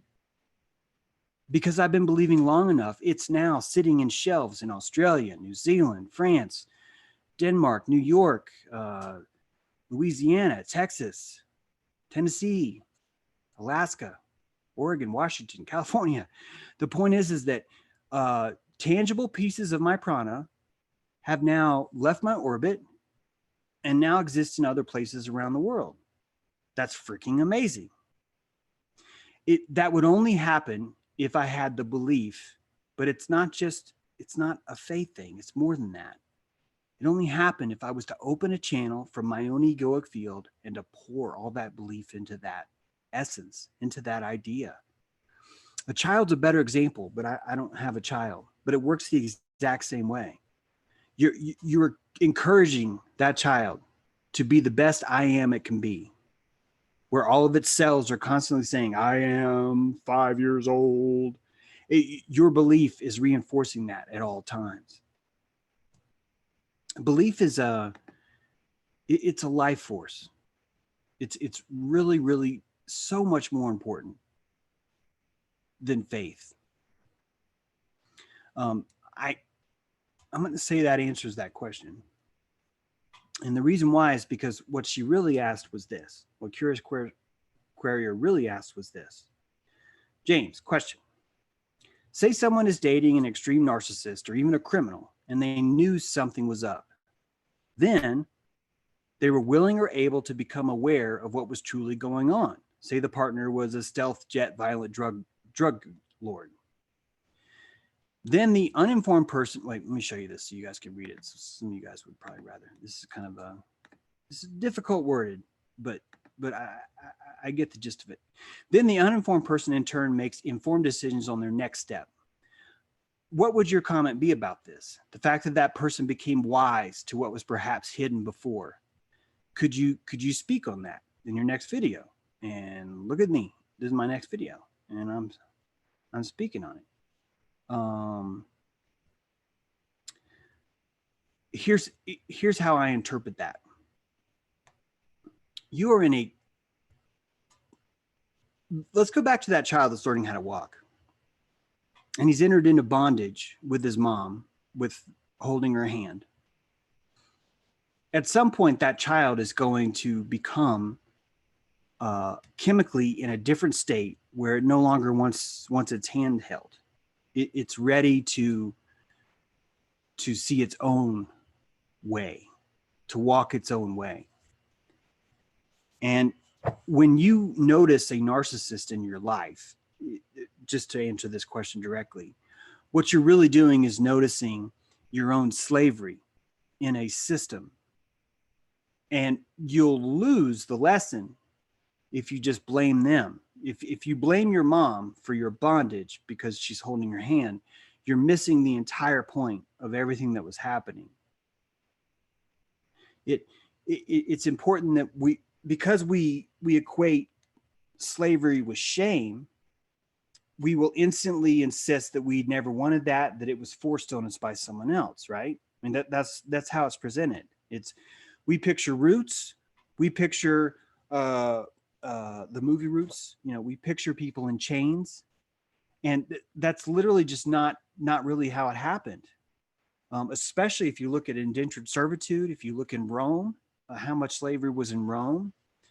But because we don't like to admit, because it's not okay to admit that we wanted slavery, we will instantly project and curse the master, in this case, the narcissist. I'm not saying the narcissist is a good person. I'm saying that you're the one that got in that relationship with them. And because I believe in you so much, I'm going to blame you, not the narcissist. And I'm not even going to blame you. I'm going to say, look, you needed that slavery for a while. You needed to learn how to walk. And I know you need to learn how to walk because narcissists, that's what they do. They find ways, they find something that you can't do that they can help you do, and then they do it. And then they hope you become dependent on it. And if you become dependent on it, you've now created a drug culture with one person.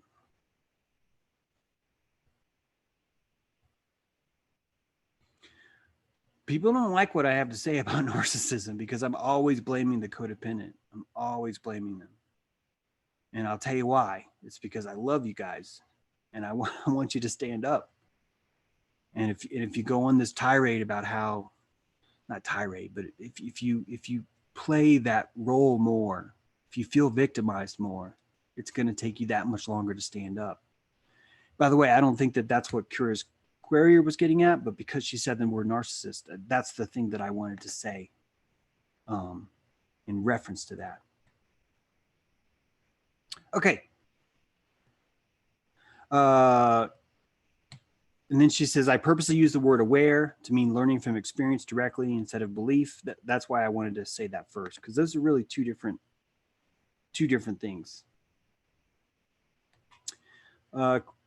Question 3. Can you say more about bone technology without laughing? In the bone technology. The answer is no, I can't. But I can't cover this entire topic, but I want to cover this. I wanted to just show you guys this.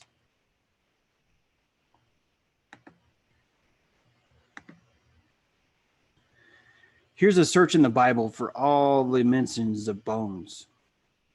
There are 80 instances of bones used in the Bible. Of course, not all of them are going to be exactly what we're talking about, but there's all this bone technology. This is now bone of my bones, flesh of my flesh. Joseph made the Israelites swear an oath and said, God will surely come to your aid. Then you must carry my bones up from this place. During Passover, it must be eaten inside the house. Take none of the meat outside the house. Do not break any of the bones. It was a big rule, talking about the goat that they were eating.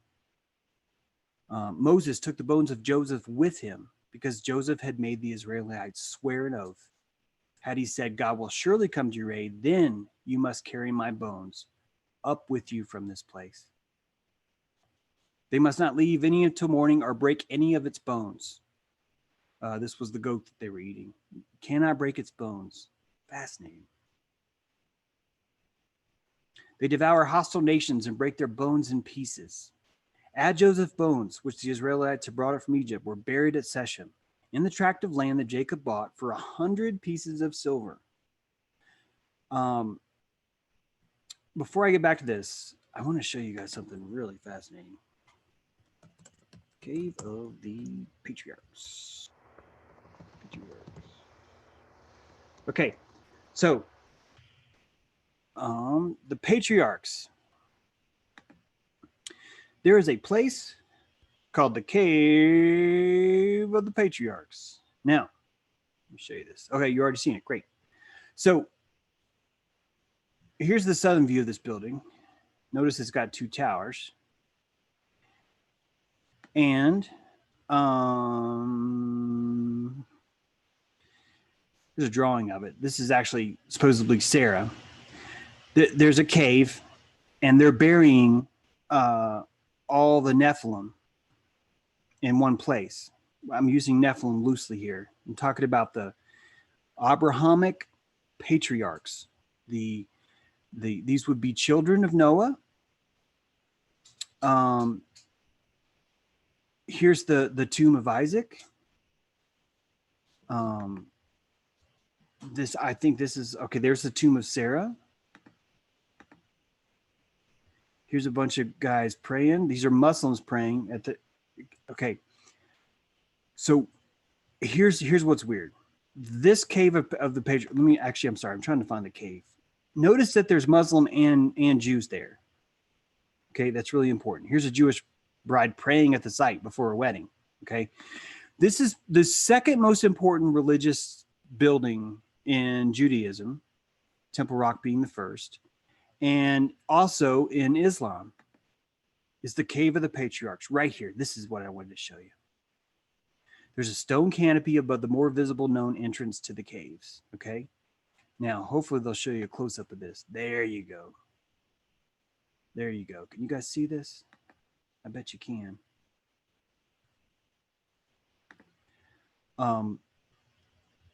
This is entrance to a cave.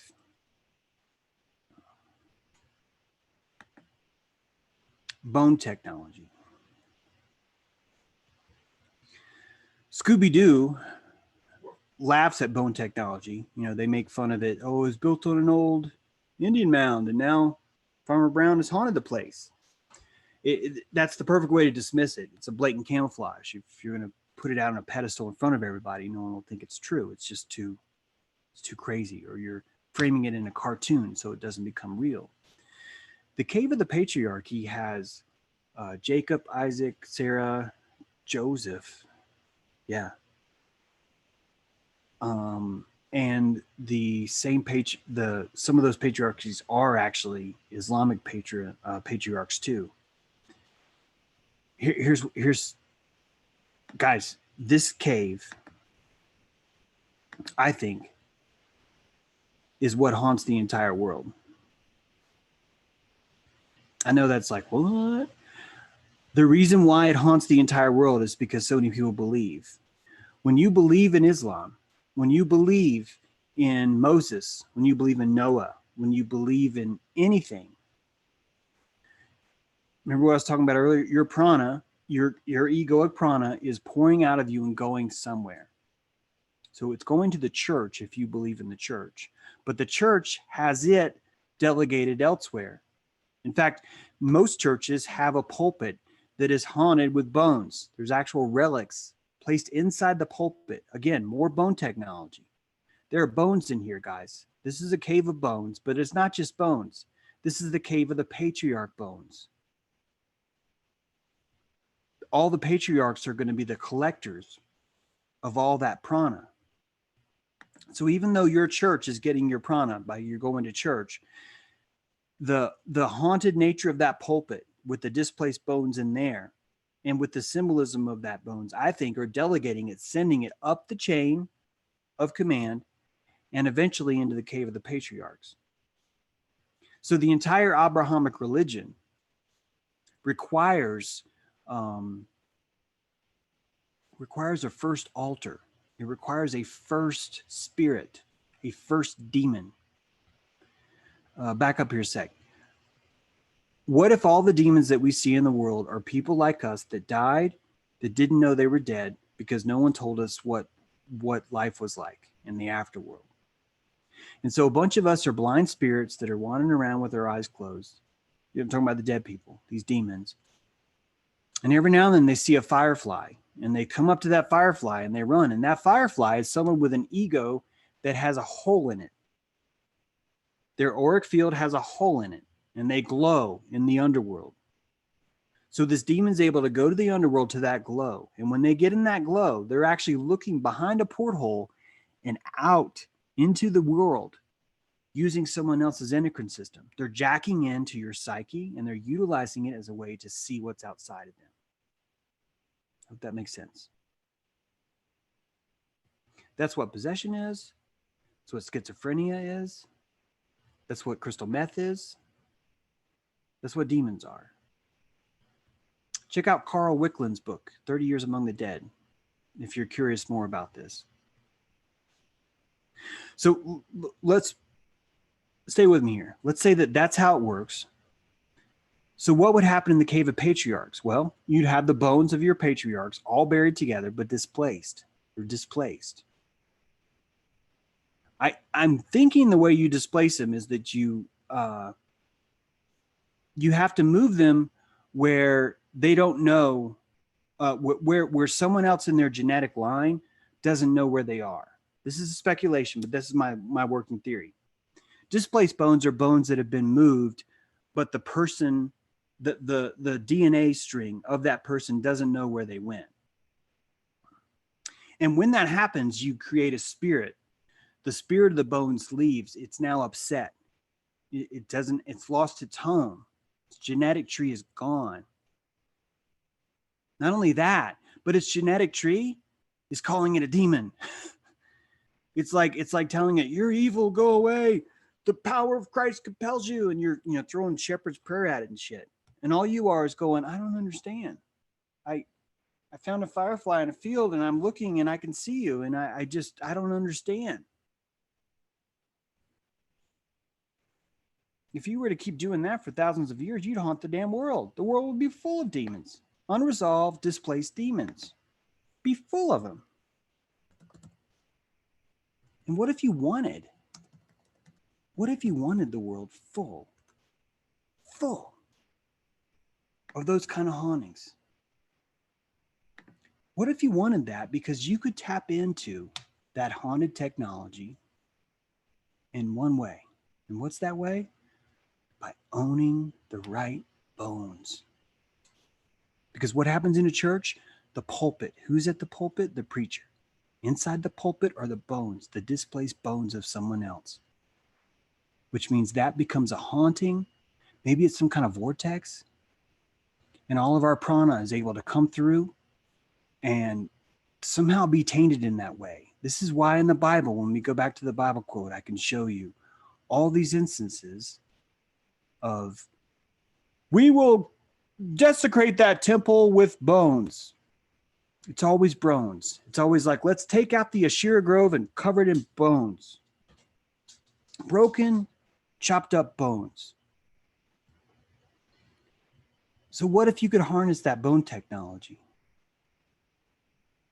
You would find a place to store these bones. And let's imagine that the more bones that you could displace, let's say that by you displacing those bones, because you know where they are, you become the owner of that bone energy.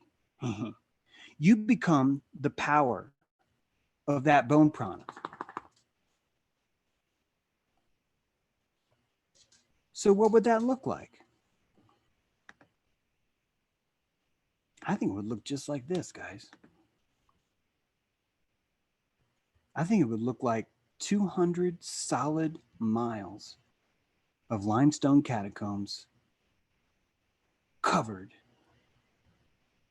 in displaced bones.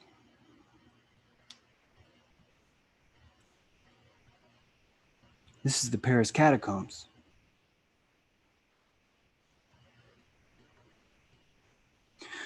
Not everybody knows this. Look at this, guys. This is not how you honor the dead. This is how you honor the person who looks at the dead. Does that make sense? This is not how you honor the dead. This is how you honor the person who spends time here. This is art for them. It's not art for the dead person. Very different kind of magic. All of these spirits are displaced in the same place. under Paris. And some of you guys might not know this, but Paris, the catacombs, the name catacombs, they actually picked that name because of Rome, because of the Roman catacombs. And I can't show you pictures of the Roman catacombs with the bones because they won't let me. But guess who's in the pulpit of the largest, most religious, quote, quote, church, at least for the Roman Catholics? It's St. Peter's Basilica. St. Peter is buried in that church. Now, he could have chosen, what if he understood bone technology? And what if he said, I want to be the haunted bones. Here's what you're going to do to my bones. Peter told them, if we're going to rule the world, I'm going to need you to build a catacomb. I'm going to need you to bury me inside the church. And then we're going to be able to direct where all this goes.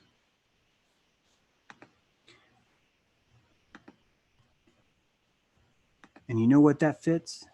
I'll tell you what that fits. It fits a lot of these quotes here in the Bible, especially the one about Joseph. And Joseph's bones, Joshua 24:32. And Joseph's bones, which the Israelites had brought up from Egypt, were buried at Shechem in the tract of land that Jacob bought for 100 pieces of silver. This became the inheritance of Joseph's descendants. They took their bones and buried them under a tamarisk tree at Jabesh, and they fasted 7 days.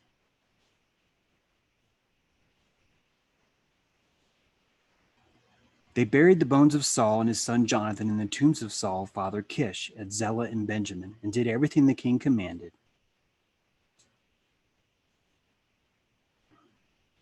By the word of the Lord, he cried out against the altar, "Altar, altar! This is what the Lord says. A son named Josiah will be born to the house of David. On you he will sacrifice the priests of the high places who make offerings here, and human bones will be burned on you." This is not the only quote where they're threatening them, not with death, but with being covered with bones. Josiah smashed the sacred stones and cut down the Asherah poles and covered the site with human bones. Then Josiah looked around, and when he saw the tombs, they were there on the hillside. He had the bones removed from them and burned on the altar to defile it.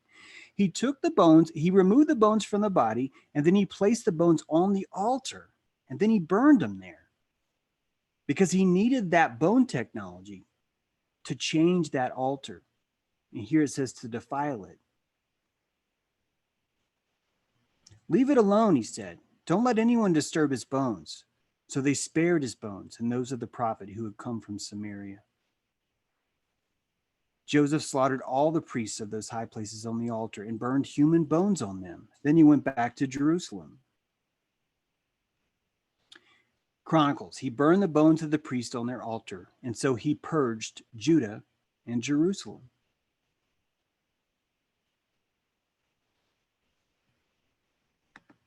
Paris isn't the only catacombs. In America, we have our own version of catacombs.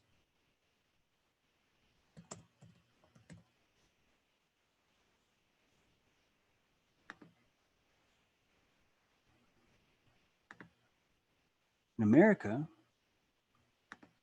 we have burial mounds.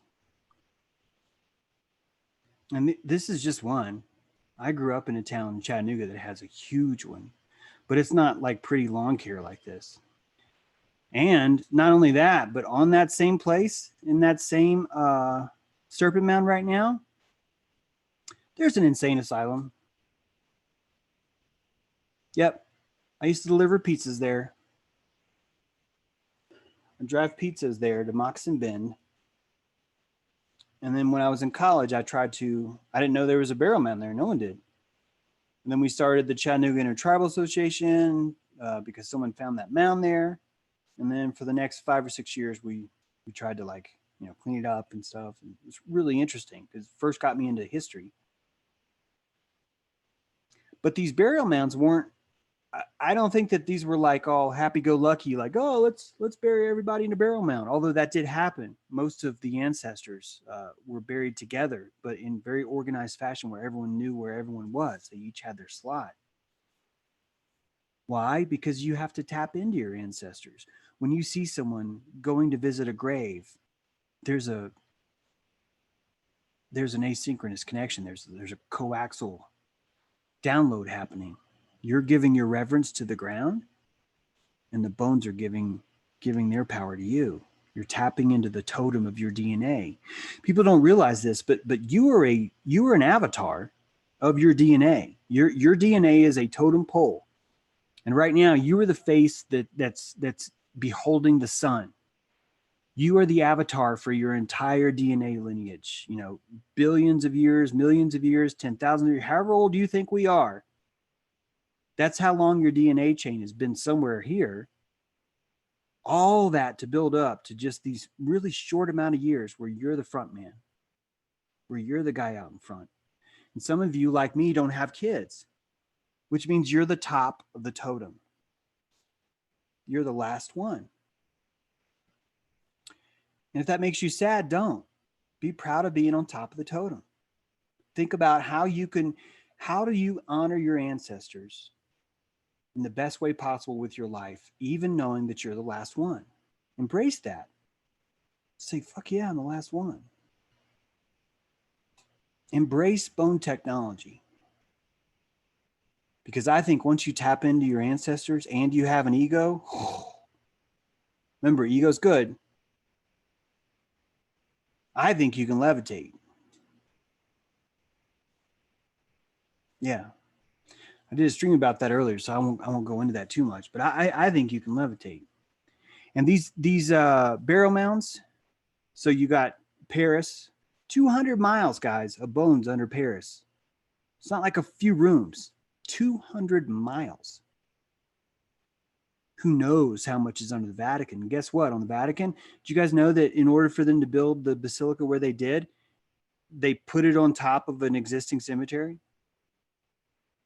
I've got a really smart, awesomely intelligent Catholic friend that doesn't like me saying that, but I'm sticking my guns. I read that. I'm telling you, that's what happened. And we could say it's an accident, but I don't think it is. I think that there is something to forgotten bones. There is a technology there we don't understand. And I think that's why breaking the bones is so bad. Because if you break someone's bones, you probably cut off your ability to resonate with them. It would be no different than, you know, breaking a guitar or some kind of musical instrument. You would cut off your ability to connect to that resonance. And you're only going to be able to connect to your own DNA, I think. I'm still learning this stuff, but that's what I think. We're not taught bone technology because they want us gelded. And think about that. Imagine this giant roots that are just pouring out of the bottom of your feet that are connecting to the dirt like tree roots. Imagine those being cut. Like you would be a sliver of yourself. The trees would only stand purely from the fact that they were leaning just the right way and their weight is completely pushed down. It would turn them into broccoli, standing broccoli. I think that's what they do to us. I think that's why migration is so important, because I think when you migrate, what are you doing? You're forgetting your bones. You're forgetting your roots. And I think that's why it was so important that Joseph's bones were placed in Shechem so it could haunt the new land. So it could forever be connected to that land. And through the pranic belief or through, I don't know how it works yet, guys. We're working this out ourselves, aren't we? All of us.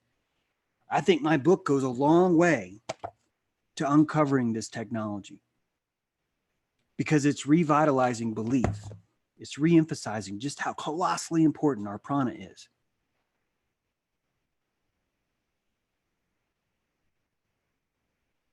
If we tap into our bones, I think we're unstoppable.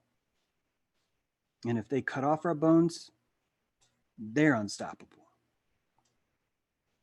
And that's probably how it works. Which brings up the great question, Ben. Cremation. You know, I don't know, guys. I'll tell you, lately I've been like, fuck, I don't want to be cremated. But I'm actually at the end of my line because I'm not having kids. I mean, I'm pretty up there. I'm almost 50 and shit. Last woman, holy shit, man. Still recovering from that one. So it may not matter as much for me, you know? Like I bet this is just a working theory. I could change this tomorrow, Ben. But to answer your question, I would think that if you had kids, maybe don't be cremated. Like you know, be buried for them. And only so they could tap into the bone technology. That's just a guess. But it feels like a good guess. Something to think about.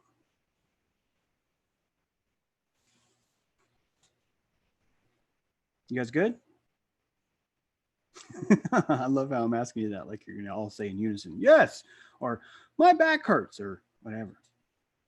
Bones are crystalline and hold and emit the frequency energetic fingerprint of the entity, used for holding charge and creating field and through time, says Ben Smart, and I agree. I think all our magic comes from our bones. I think most of our magic is suppressed because of this bones. In that cave of the patriarchy, there's something to that, guys. I think the entire spell of Abraham, if you were to consider that the first Kabbalist was Adam and Judaism was the first of what we know as a system. And that system was put in place with fame, with fame and shame, golden child scapegoat.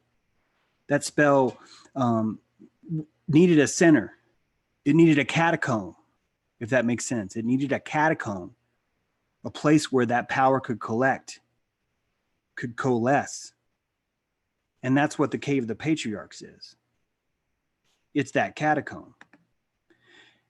And you have to admit, guys, it's freaking weird that the patriarchs of the two world religions, actually three, technically, the three world religions, the patriarchs, are all in the same cave. I encourage you to look this up because I didn't know about this until I found it. I just found this a few months ago because of my new novel. I encourage you to read this because the first and second temple period, Tomb of Isaac was built in. This goes back into Byzantine time. There's a lot here to this. The Crusades dealt a lot with this. There's a lot of fascinating history here. And I think this Cave of the Patriarch, there's something to it. I think you could possibly end world possession by going in here and saging the fuck out of that hole right there. Like open up that hole and instead of dropping in a grenade, like drop in a sage grenade, you know, and just be like, hey, spirits, we would like for you to rest now. You've had enough. Really sorry for what all we did to your bones. We give you rest now. That kind of thing. Cave of the Patriarchy. Patriarchs. Why is that so important to both of them? This is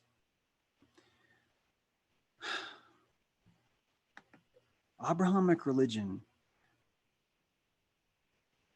completely erased bone technology, belief technology, ancestral technology, and the fact that you were the living soil. And it replaced all those things with a creation myth. And I'm calling it a myth because here's what's going to blow your mind, guys.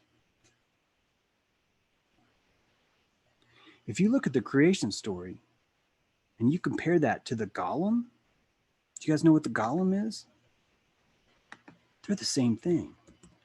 And yeah, there's a Golem of the Ring, but the Golem is actually an older term. This is Gollum. Share. This is the biblical Gollum. Gollum is a doll made out of clay or mud, and the wizard casts its breath into the Gollum, giving it life. If you look at Genesis, there is a creation story there. And what does that creation story say? It tells you that God took clay and breathed life into it. And I just want you guys to know, for what it's worth, the same people that wrote the Bible, Kabbalists, have a story about robots made out of mud that follow their orders, and they're made like gingerbread man. These are some of the oldest stories from the Sanhedrin, the Talmud. So, if you don't know, the Torah is the written tradition of Judaism, but then the Talmud is the spoken tradition. So it's much, much older. And a lot of the evil stuff, like what the Goyim are supposed to do, that's all Talmudic. It's like, well, no, each Goyim is going to be a slave. These are the promises made of the chosen people. Gollum is a subhuman to these people. It's not a real person. It's a sub-person. In fact, it's a sub-person that they keep in the attic. And they can create him or destroy him with letters placed on its head, with sigils. You see right here on this forehead, you guys can see this, I think. You see on this forehead, there are 3 letters. I'm sorry, guys, I don't know my Hebrew well enough. I've been trying to learn, but I think that's a Limbic. Fuck. Sorry, I'm not going to know it. I read it, but it's 3 letters to make the Gollum come to life. And then to kill the Gollum, you take 1 letter off. And those letters, I'm not sorry. I know I don't have it memorized right now, but it'll be in my new book. It'll be a good reason to buy my new book that's coming out. The Hebrew letters on the creature's head read emet, meaning truth. Check this out, truth. In some versions of the Chelm and Preg narratives, the Gollum is killed by removing the first letter, making the word spell met, meaning dead. Okay, so the first letter is actually on the right, guys. And that looks like an aleph. I think that's aleph, which is actually different than our other drawing. But the idea is that this is read this way, first letter, second letter, third letter. So this says truth. And then if you get rid of this first letter, truth becomes dead. This is Adam, guys. In the Old Testament, this is Adam. And if I'm offending some of you guys, I'm so sorry. But just maybe consider hearing me out here, what I'm getting ready to say. Because the creation myth,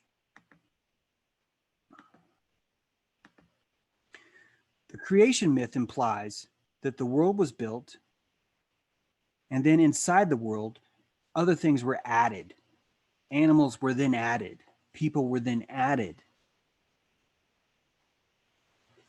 And whether it's intentional or not, that sets up this idea that you are separate from the world, that there could be a world that exists, but without you. And that's a technology of belief. That's a belief technology to tell you that, because it's subtle. You may not catch it, but what they're telling you is that the world doesn't need you. That you're not necessarily a function of the world. Now, some of you guys will be like, no, God totally needs us because he put us there. And I'm telling you, just for a sec, please consider that Lord is not God. That Lord in the Old Testament, that's Lord technology. It's not God. It's jealous. It has rules about bones. It picks one people over another and says, you are the chosen ones. So it's narcissistic. It's prone to anger. It has a plan, but it's not able to carry it out. So it has to create mistakes and redo it. I don't think this is a God we're talking about. I think this is something different. This could be a Nephilim. It could be a demon. It could be the haunted bones of the patriarch acting out of anger and jealousy over your pranic belief. Does this ring a bell, guys, in the Old Testament? I know one of you guys at least had to go, holy shit, James, you're right. Because that's what the Old Testament talks about, is this displaced spirit of a bone who's angry because someone's not believing in him wholeheartedly. He's giving his prana to where? To Asherah, to the grove, to Baal Molech, to Baal Zebub, and to about 35 other technologies that are competing for your belief. So how does he get that belief? He has to scare the shit out of you. And that's what the bone technology is for. It's able to charge that shit up. Bone technology is real. And if you consider that Nephilim used to run this world and they were 60 feet tall and they lived for 1,000 years,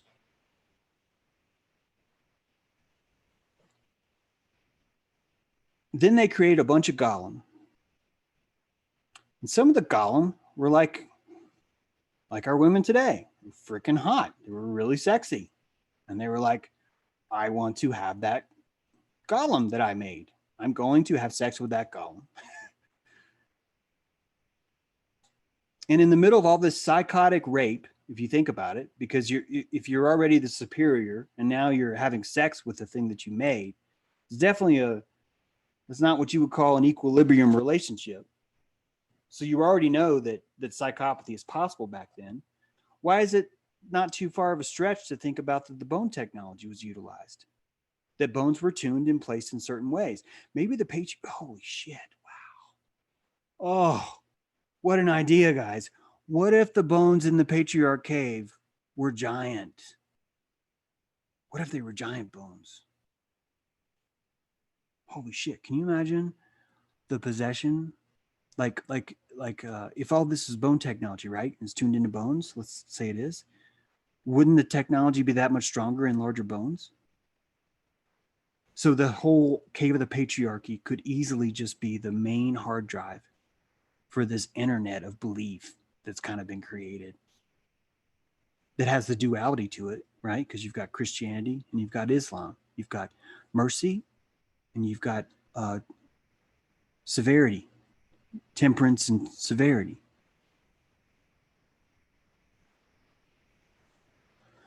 One side is generally mutilating the girls.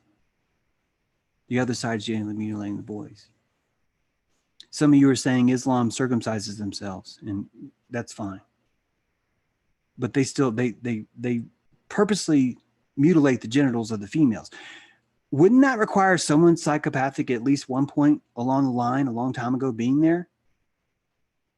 So where's that psychopathy come from? Couldn't that psychopathy come from someone that's been displaced? Someone super powerful who was displaced, who was imprisoned in some sort of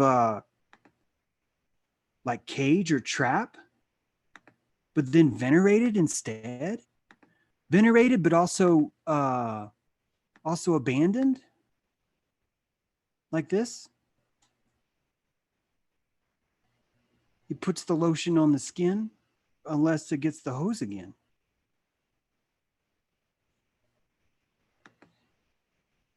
What does Hollywood do to demons? Treats them like shit.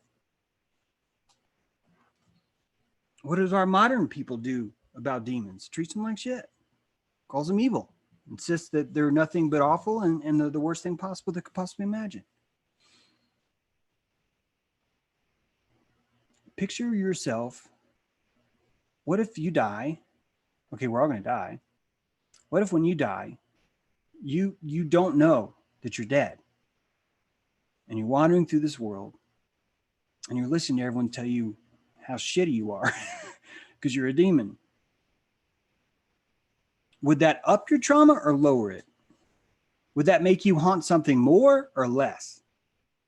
That's why Thomas Sheridan says an exorcism is bringing a demon into the world.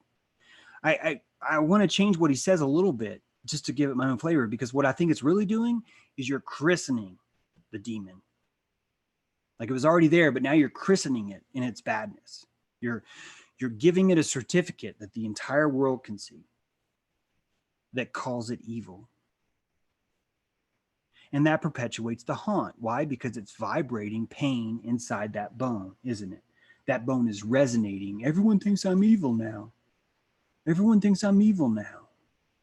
And what's going to happen?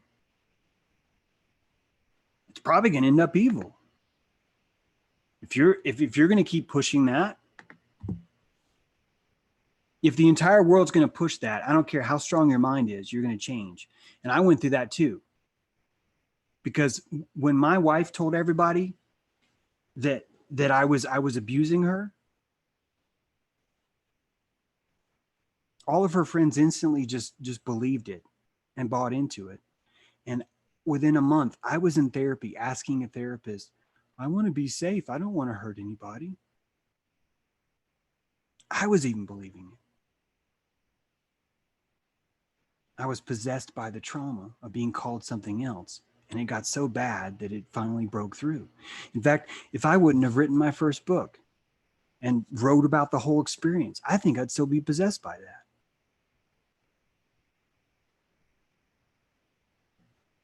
We are not as strong as we think we are being mammals, and that's a good thing. It's a good thing because it means your empathy is working. It means you're still in your limbic brain and you're not stuck in that reptilian triune core, trapped like a little rat inside a cage who's been empathy jacked. And all you can do is go around going, are you novel? Do you have novelty for me?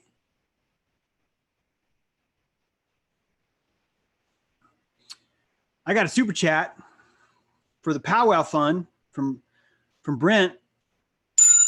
Thank you, Brent. Brent's been kicking ass, guys. Brent and I have been working, all of us are working on this on Patreon. But Brent's the guy that spearheaded this idea of us doing a movie in the spring. And I'm so thankful that he brought that energy to the fire.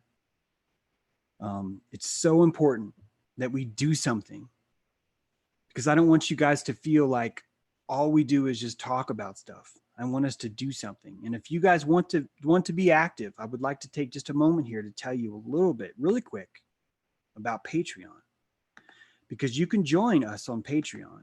And when I say us, I mean us. We got a freaking awesome tribe going on over here. And let's see how many people we have right now on the tribe. We have 56 patrons right now in the tribe.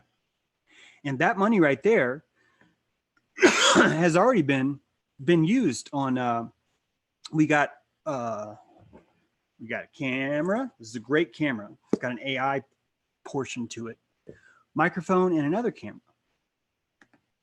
And we're going to shoot this movie this spring called The Man from Katua.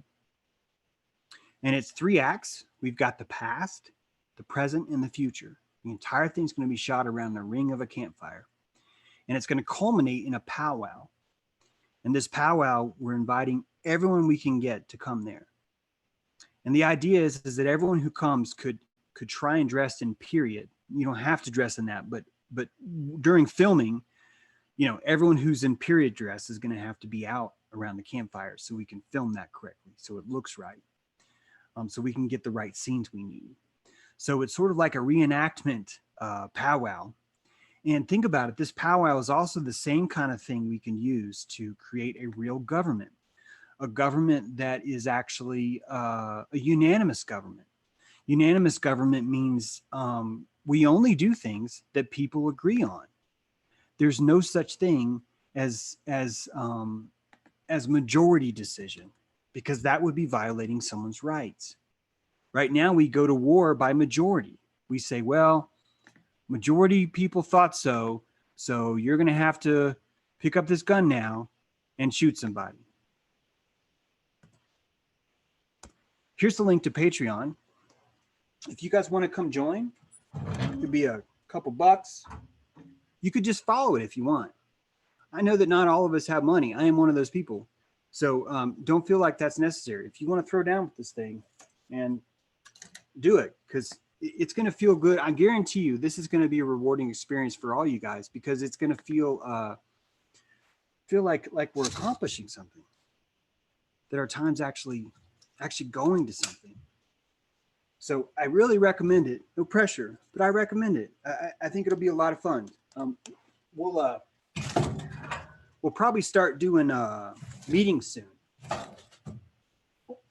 I'm talking about like Zoom calls where we talk about the film and what we have to do next, you know, as far as like location wise. In fact, I was going to tell Brent this. There's a near my house in Daniel Boone State Park at the end of this month, there is a Revolutionary War weapons thing.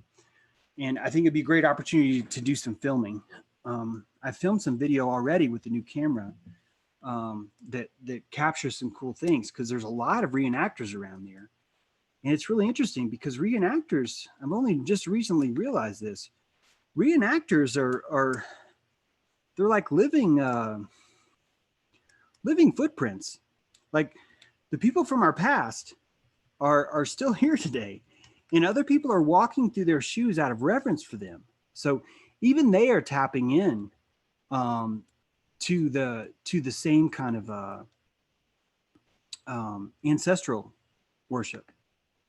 See, I can pull this up. On that day. Here's a, let's see here. Where'd that go? Where'd that go? Where'd that go? I'm looking for stuff. I found a nice slow. Where'd it go? We have mud. Where did it go? Sorry, guys. I had a great piece of video that I pulled out. I caught this couple.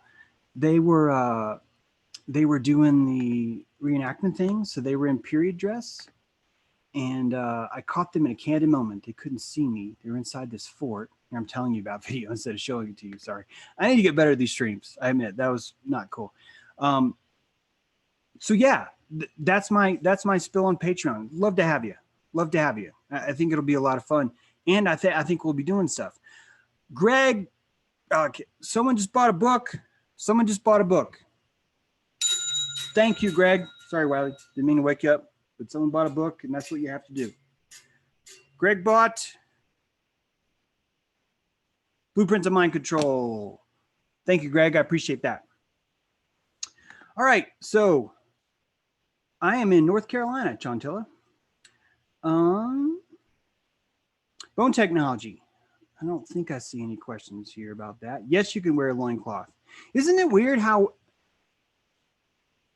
people that wear a loincloth don't wear shoes, grow their own food, live off the land, don't need electricity, are called savage? That's freaking nuts if you think about it. Like, those are the savage people. It's like completely the opposite. Completely the opposite. But that's how the mind control works, you know? You say it long enough, you just feel like it's true. Yeah, Tad, this will be uploaded in a little bit, so I know you missed some of it, but it'll be okay. Also, lately I've been pulling out kind of like little clips that hopefully are entertaining that I can just kind of upload those to. So bone technology. I hope you guys thought that was right on. I am all over that stuff. I find that fascinating, and I can't wait to show you my new book because it deals with a lot of that.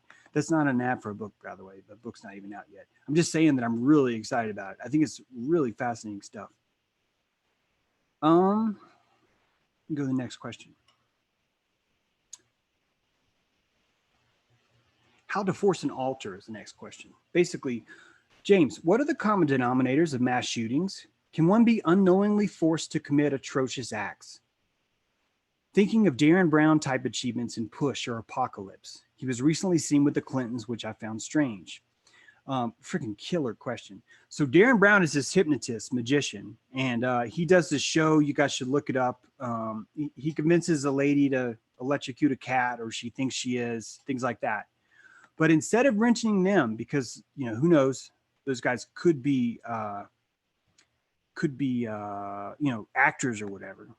So instead of them, I want to show you someone else. I'm giving you some music while I pull something up. Yeah. I'm pulling something up on my website, and I'm pulling something up. My website's jtrue.com. Free columns. You can sign up for a free mailing list there. Lots of dirty words. I cuss a lot sometimes. What is that kid's name? Poor kid. God, that poor kid. You're about to see. Where'd he go? Where'd he go? Where'd he go? Uh-oh. It's not there. Where'd it go? Man. Oh, sorry, guys. Not there. Not on my site. CDC drowning virus, not that. Trauma program engaged, not that. Hold pair holds, not that. Crap. So if it's not under Parkland, what is it under? What is that kid's name? Oh, it shows you just how crappy the society is. That this guy took a fall for a school shooting. I can't even remember his name. Oh, what's his name? Oh, if I could find his name, I'd find this article because I do a search for it because I wrote a lot about him. Cruz. Here it is.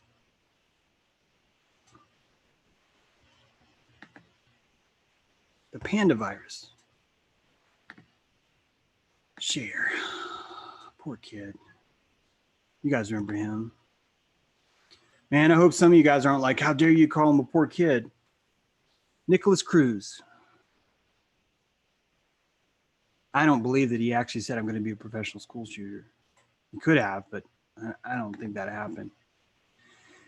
This kid lost his mom about a year prior to Parkland.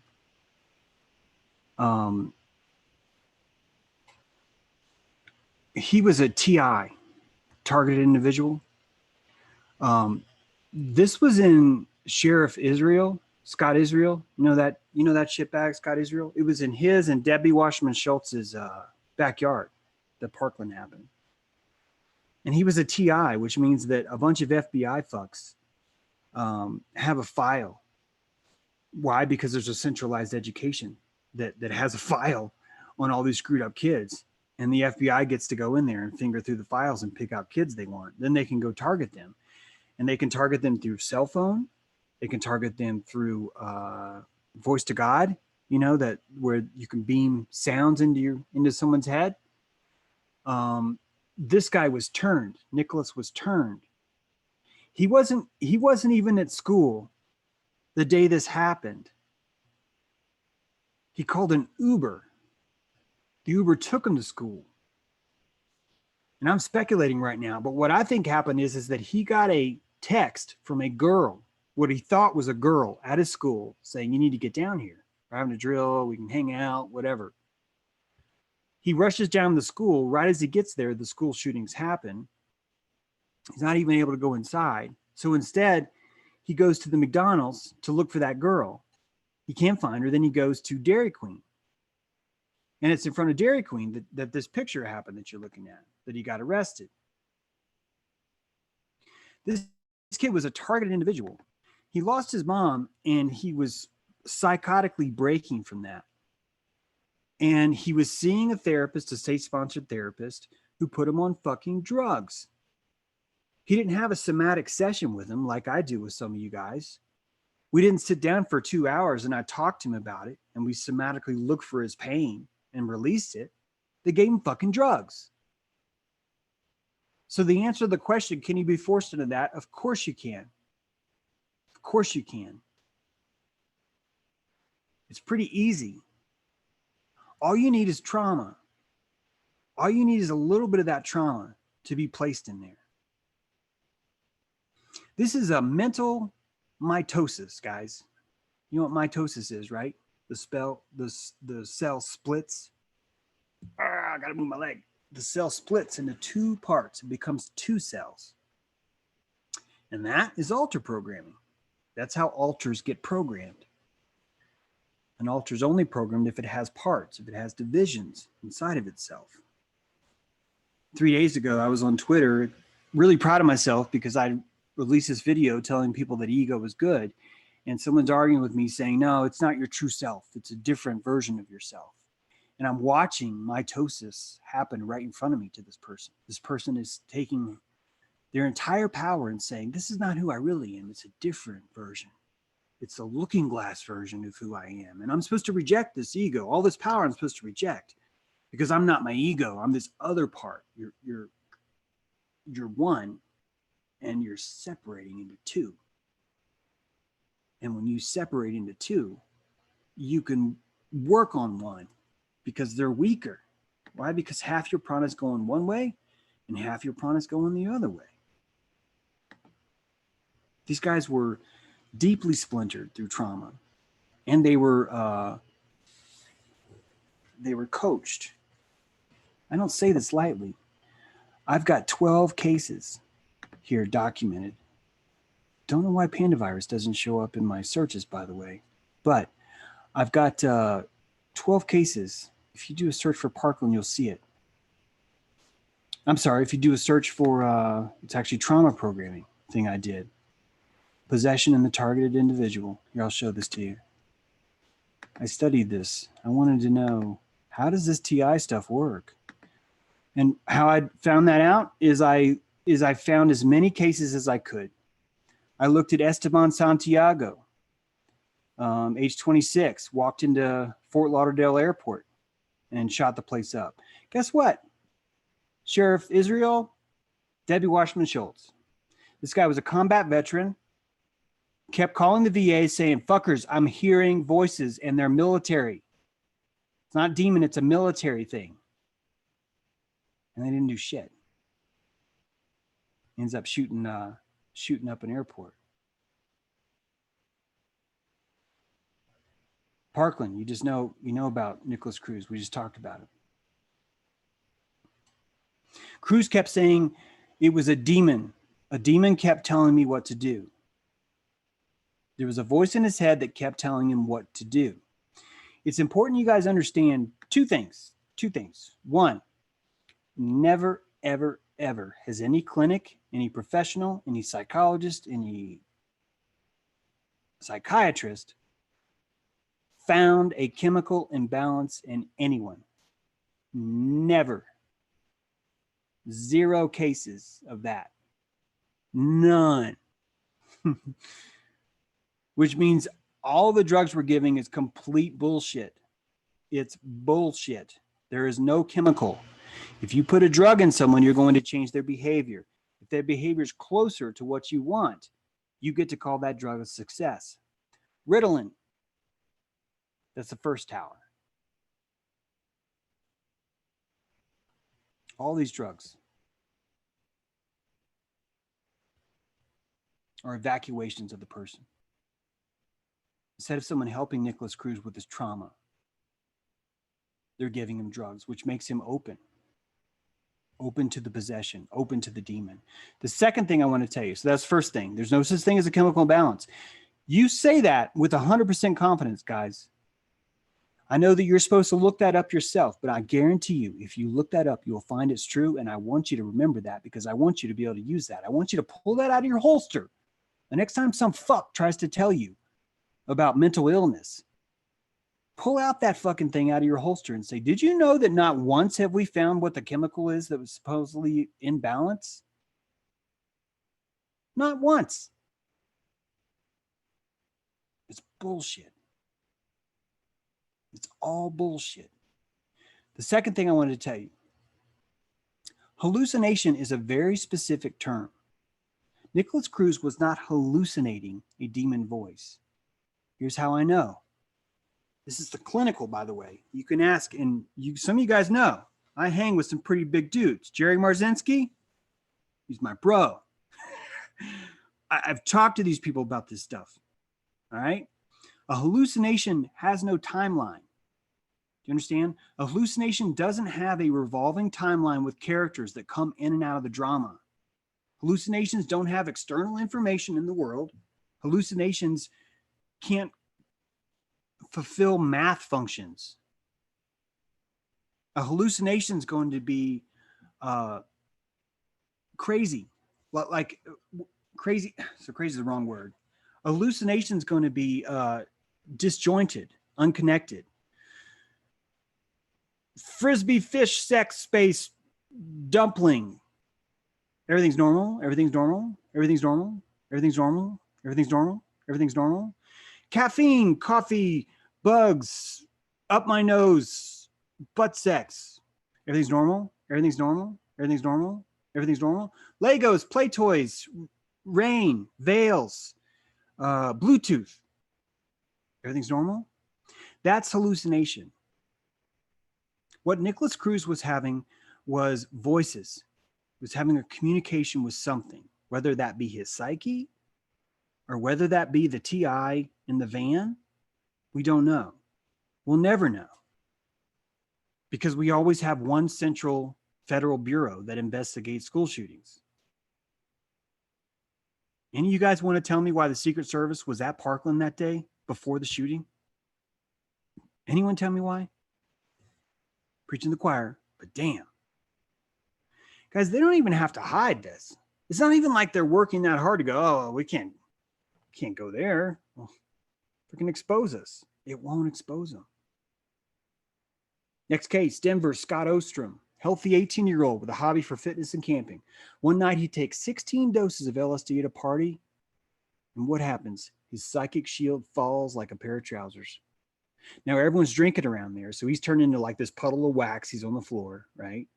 All his friends are now standing over him, looking at this marooned pilot, and his egoic shield is gone now. That acid just melted his entire aura instantly. Not only did it melt it, but he's now surrounded with a bunch of drunk hobos because all those guys were drinking. So all the demons that were attached to them now see a free victim.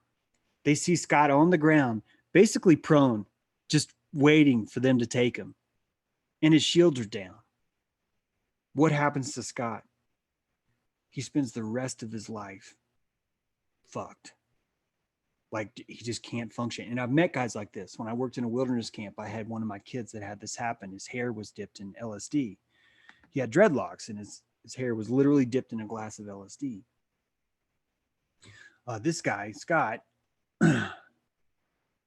stayed that vegetative state for 30 years. Used to be super athletic, really healthy, just totally turned. He finally suck out demon help, like an exorcist, which, if you remember what we talked about earlier, just made it worse. No one sat down with him like I would do and say, let's have a somatic session. Let's emote. Let's figure out what the hell happened to your egoic shield. Let's first cast out these demons. Let's reset your prana. Let's reset your egoic shield. Let's boost it up again. Let's reboot. No one did that. Instead, they filled him full of drugs until he finally called a priest. On November 1st, 2017, Scott walked into Walmart and shot 3 people.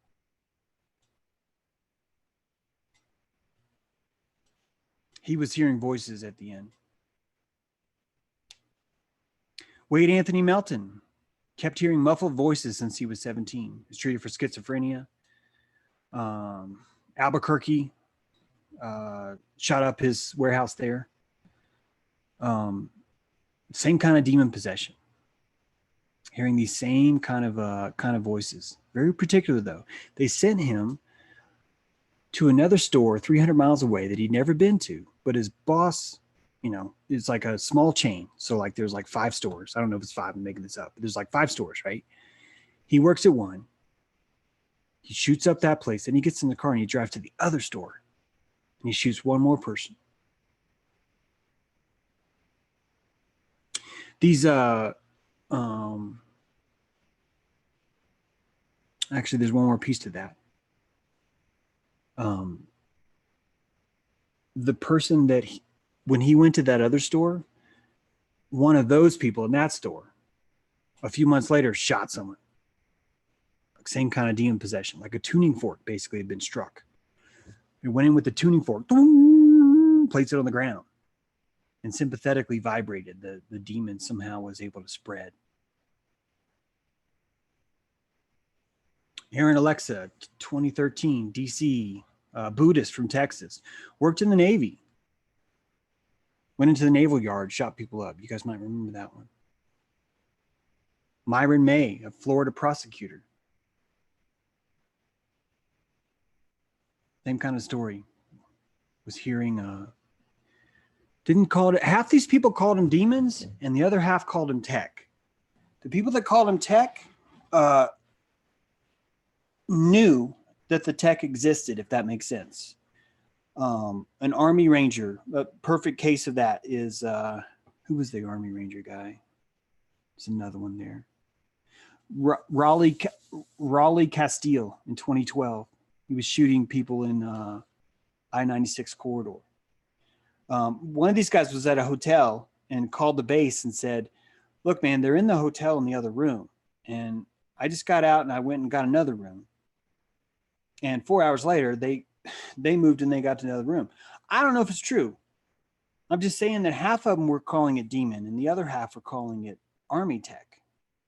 The Fort Lauderdale shooter and this Army Ranger guy were both convinced that it was Army tech. So was the last one, that Emmanuel guy.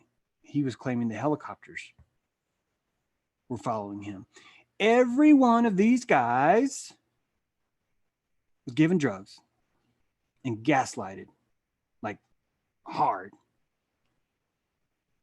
Not one of them had a somatic experience. Not one of them was told that they weren't hallucinations. And I think that's happening now with dissociation now. I think that as we wake up every single day and see one more thing, boom, another footprint, right? It's been a while. And it's not danger because it just happened once. Now there's no way to even look at the novelty anymore. Another country just fell. Another bank is burning right now. But there was enough of a wait between this one and the last one to where we're not going to worry about it. That's gaslighting. That's if they keep doing that and we keep pretending that everything's fine, it's going to get, well, it's already pretty bad.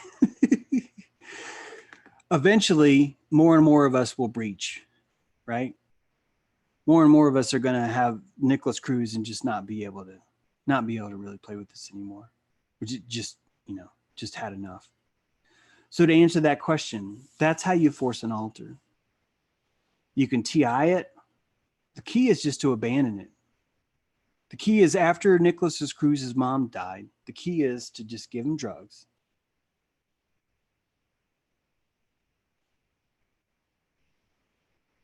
There were at least 3 witnesses at Parkland that saw multiple shooters. There's video of a white pickup truck with 5 officers loading their guns up when they're done. And what's interesting about that is that they're all in black. They're all dressed as what the teacher saw the shooters have on. But the really interesting part about it is that 3 of those cops didn't have badges. Only 2 of them did. So what I see happening is you got a driver and you got a main radio guy. And those are the guys with badges. They're not actually doing the shooting. And you have 3 guys go in the building and they sweep the hallway, stairwell. They're actually not trying to kill people. It's how sick they are though, because they're like, well, we weren't going to try, but we had to kill some because they were in the hallway. I think that they went up the hallway and they shot down the hall.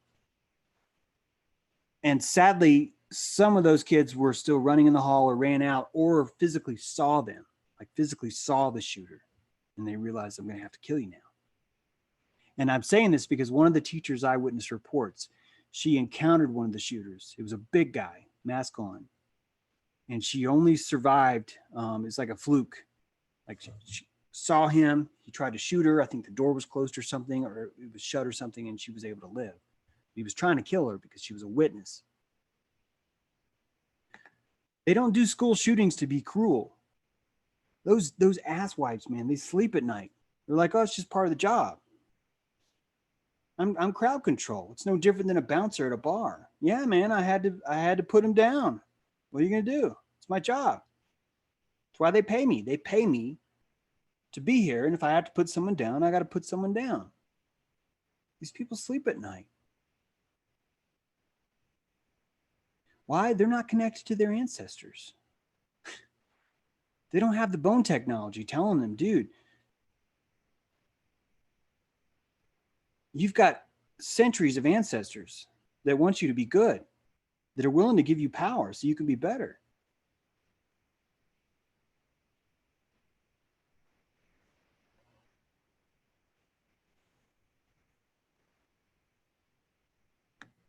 All right.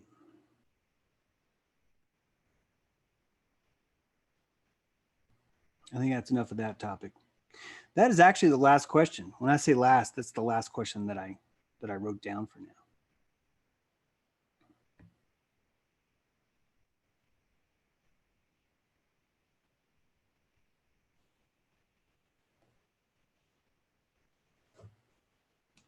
Yes, voice to skull is definitely a real thing that happens. There's a video that shows it being utilized in Iraq, actually. In Iraq. You know, the Smithsonian was caught destroying evidence of giant bones. And at first I didn't believe it because I was like, why would you even do that? But as I study bone technology more, it's really starting to make me realize that's exactly why they do that. Like, they'd have to do that.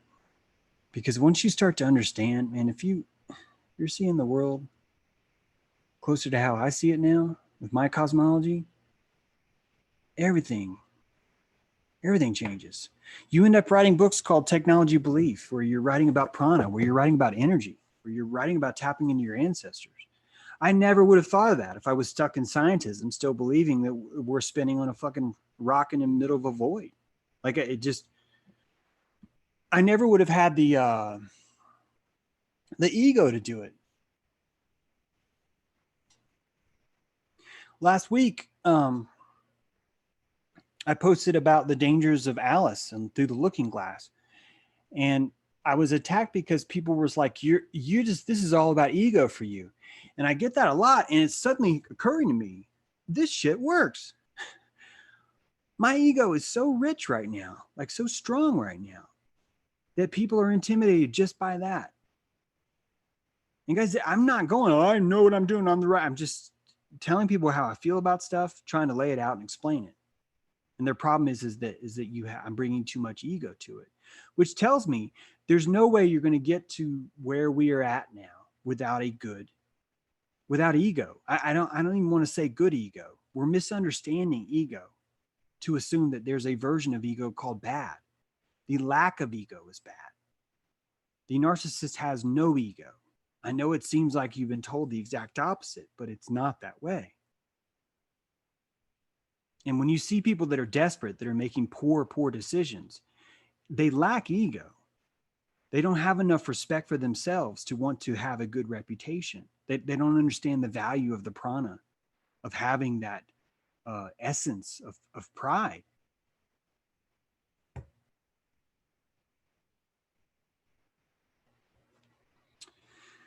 I think we might have a fire, guys. I think we can maybe call this a campfire. I hope you guys have enjoyed this. I realize that however many you're here should definitely be proof of that. I don't know how many people are in here, so it looks like there's like 61. That's pretty good. I've only gotten one downvote. Normally I always get 2 downvotes, and I always know who it is. I don't always know, but I'm pretty sure it is.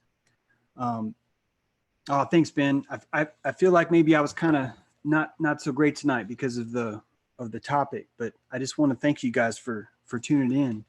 I really want this to be entertaining but informative for you too, and I hope I've done that. I want to invite you again to consider Patreon. I put a link up there. If you scroll up, you'll see my name. You'll see that link. I also want to encourage, if anyone wants to buy one of my books, I have a special right now. I'm giving all 3 away for $47. If you go to jtrue.com, you will find that. And I appreciate you listening to me ask you to consider buying my book, because it feels kind of weird for me to be doing commercials in the middle of a live stream. But I spend a lot of time researching this stuff. I know you guys do too, but man, I read a bunch, like a bunch. And so it really helps when I sell books because it like makes that okay. Here's a link though, if anyone wants to take me up on that 3 books. If you haven't bought my book yet and you want to catch up, you could get them all 3 right now for that. Everybody got their silver yet? We're going to be doing some silver stuff. I need everybody to get a round of silver. I need you to take your $20 bill that belongs to the Petro, the bad world, and trade it for a piece of silver. And you've just committed your first act of alchemy, very powerful magic. And when you have that piece of silver, you're going to be able to charge it with prana. And every time you look at it again, you're going to be able to pull it out. This is sort of similar to the bone technology we were talking about in a way. So get your silver. Every time you have that silver, you're going to be reminded that that's real money and that the other stuff is fake, that that's monopoly money. And don't forget that the elite don't need your dollars. So anytime you see any kind of a narrative going down where there's like a lot of money, the super elite don't need that. I don't think Larry Silverstein's a super elite, by the way. I think he needed that money. You get your silver at I'm actually not going to say place because I don't want people to think that I'm like pushing a certain place, but really you just Google silver rounds and look for the cheapest ones you can find. You know, they're all 99.9% pure. You'll end up just paying a little bit more for the design that you get, you know, on it. But there's a lot that are standard that kind of have the same price. Yeah. Thanks, Snake. Anyone can recommend a place. I just don't feel like I've only bought my silver from one place. And so I don't want to say that on video when I'm pushing. So, because I'm really not really pushing anybody. I guess that's it. We'll close this out, except for I just want to say thanks again for being here, and stay sovereign. And let's make it expensive to lie to us. Okay, guys? Can we do that? Can we make it expensive at least once this week? Make it expensive for someone to lie to you. Make it difficult for someone to feed you full of bullshit. Make it harder for someone to sell you novelty over truth. Because there's a lot of that going around. There's a lot of that going around. And some of you guys might have seen me go after someone this morning, a certain someone. And that's me working on that every day. I'm trying to really go after that. I want these people to find it expensive to lie to us. Because you're worth it. You're worth that. Thanks, Kim. You guys subscribe, and hit that thumbs up. I have trouble saying goodbye. I'm going to say goodbye now. Goodbye.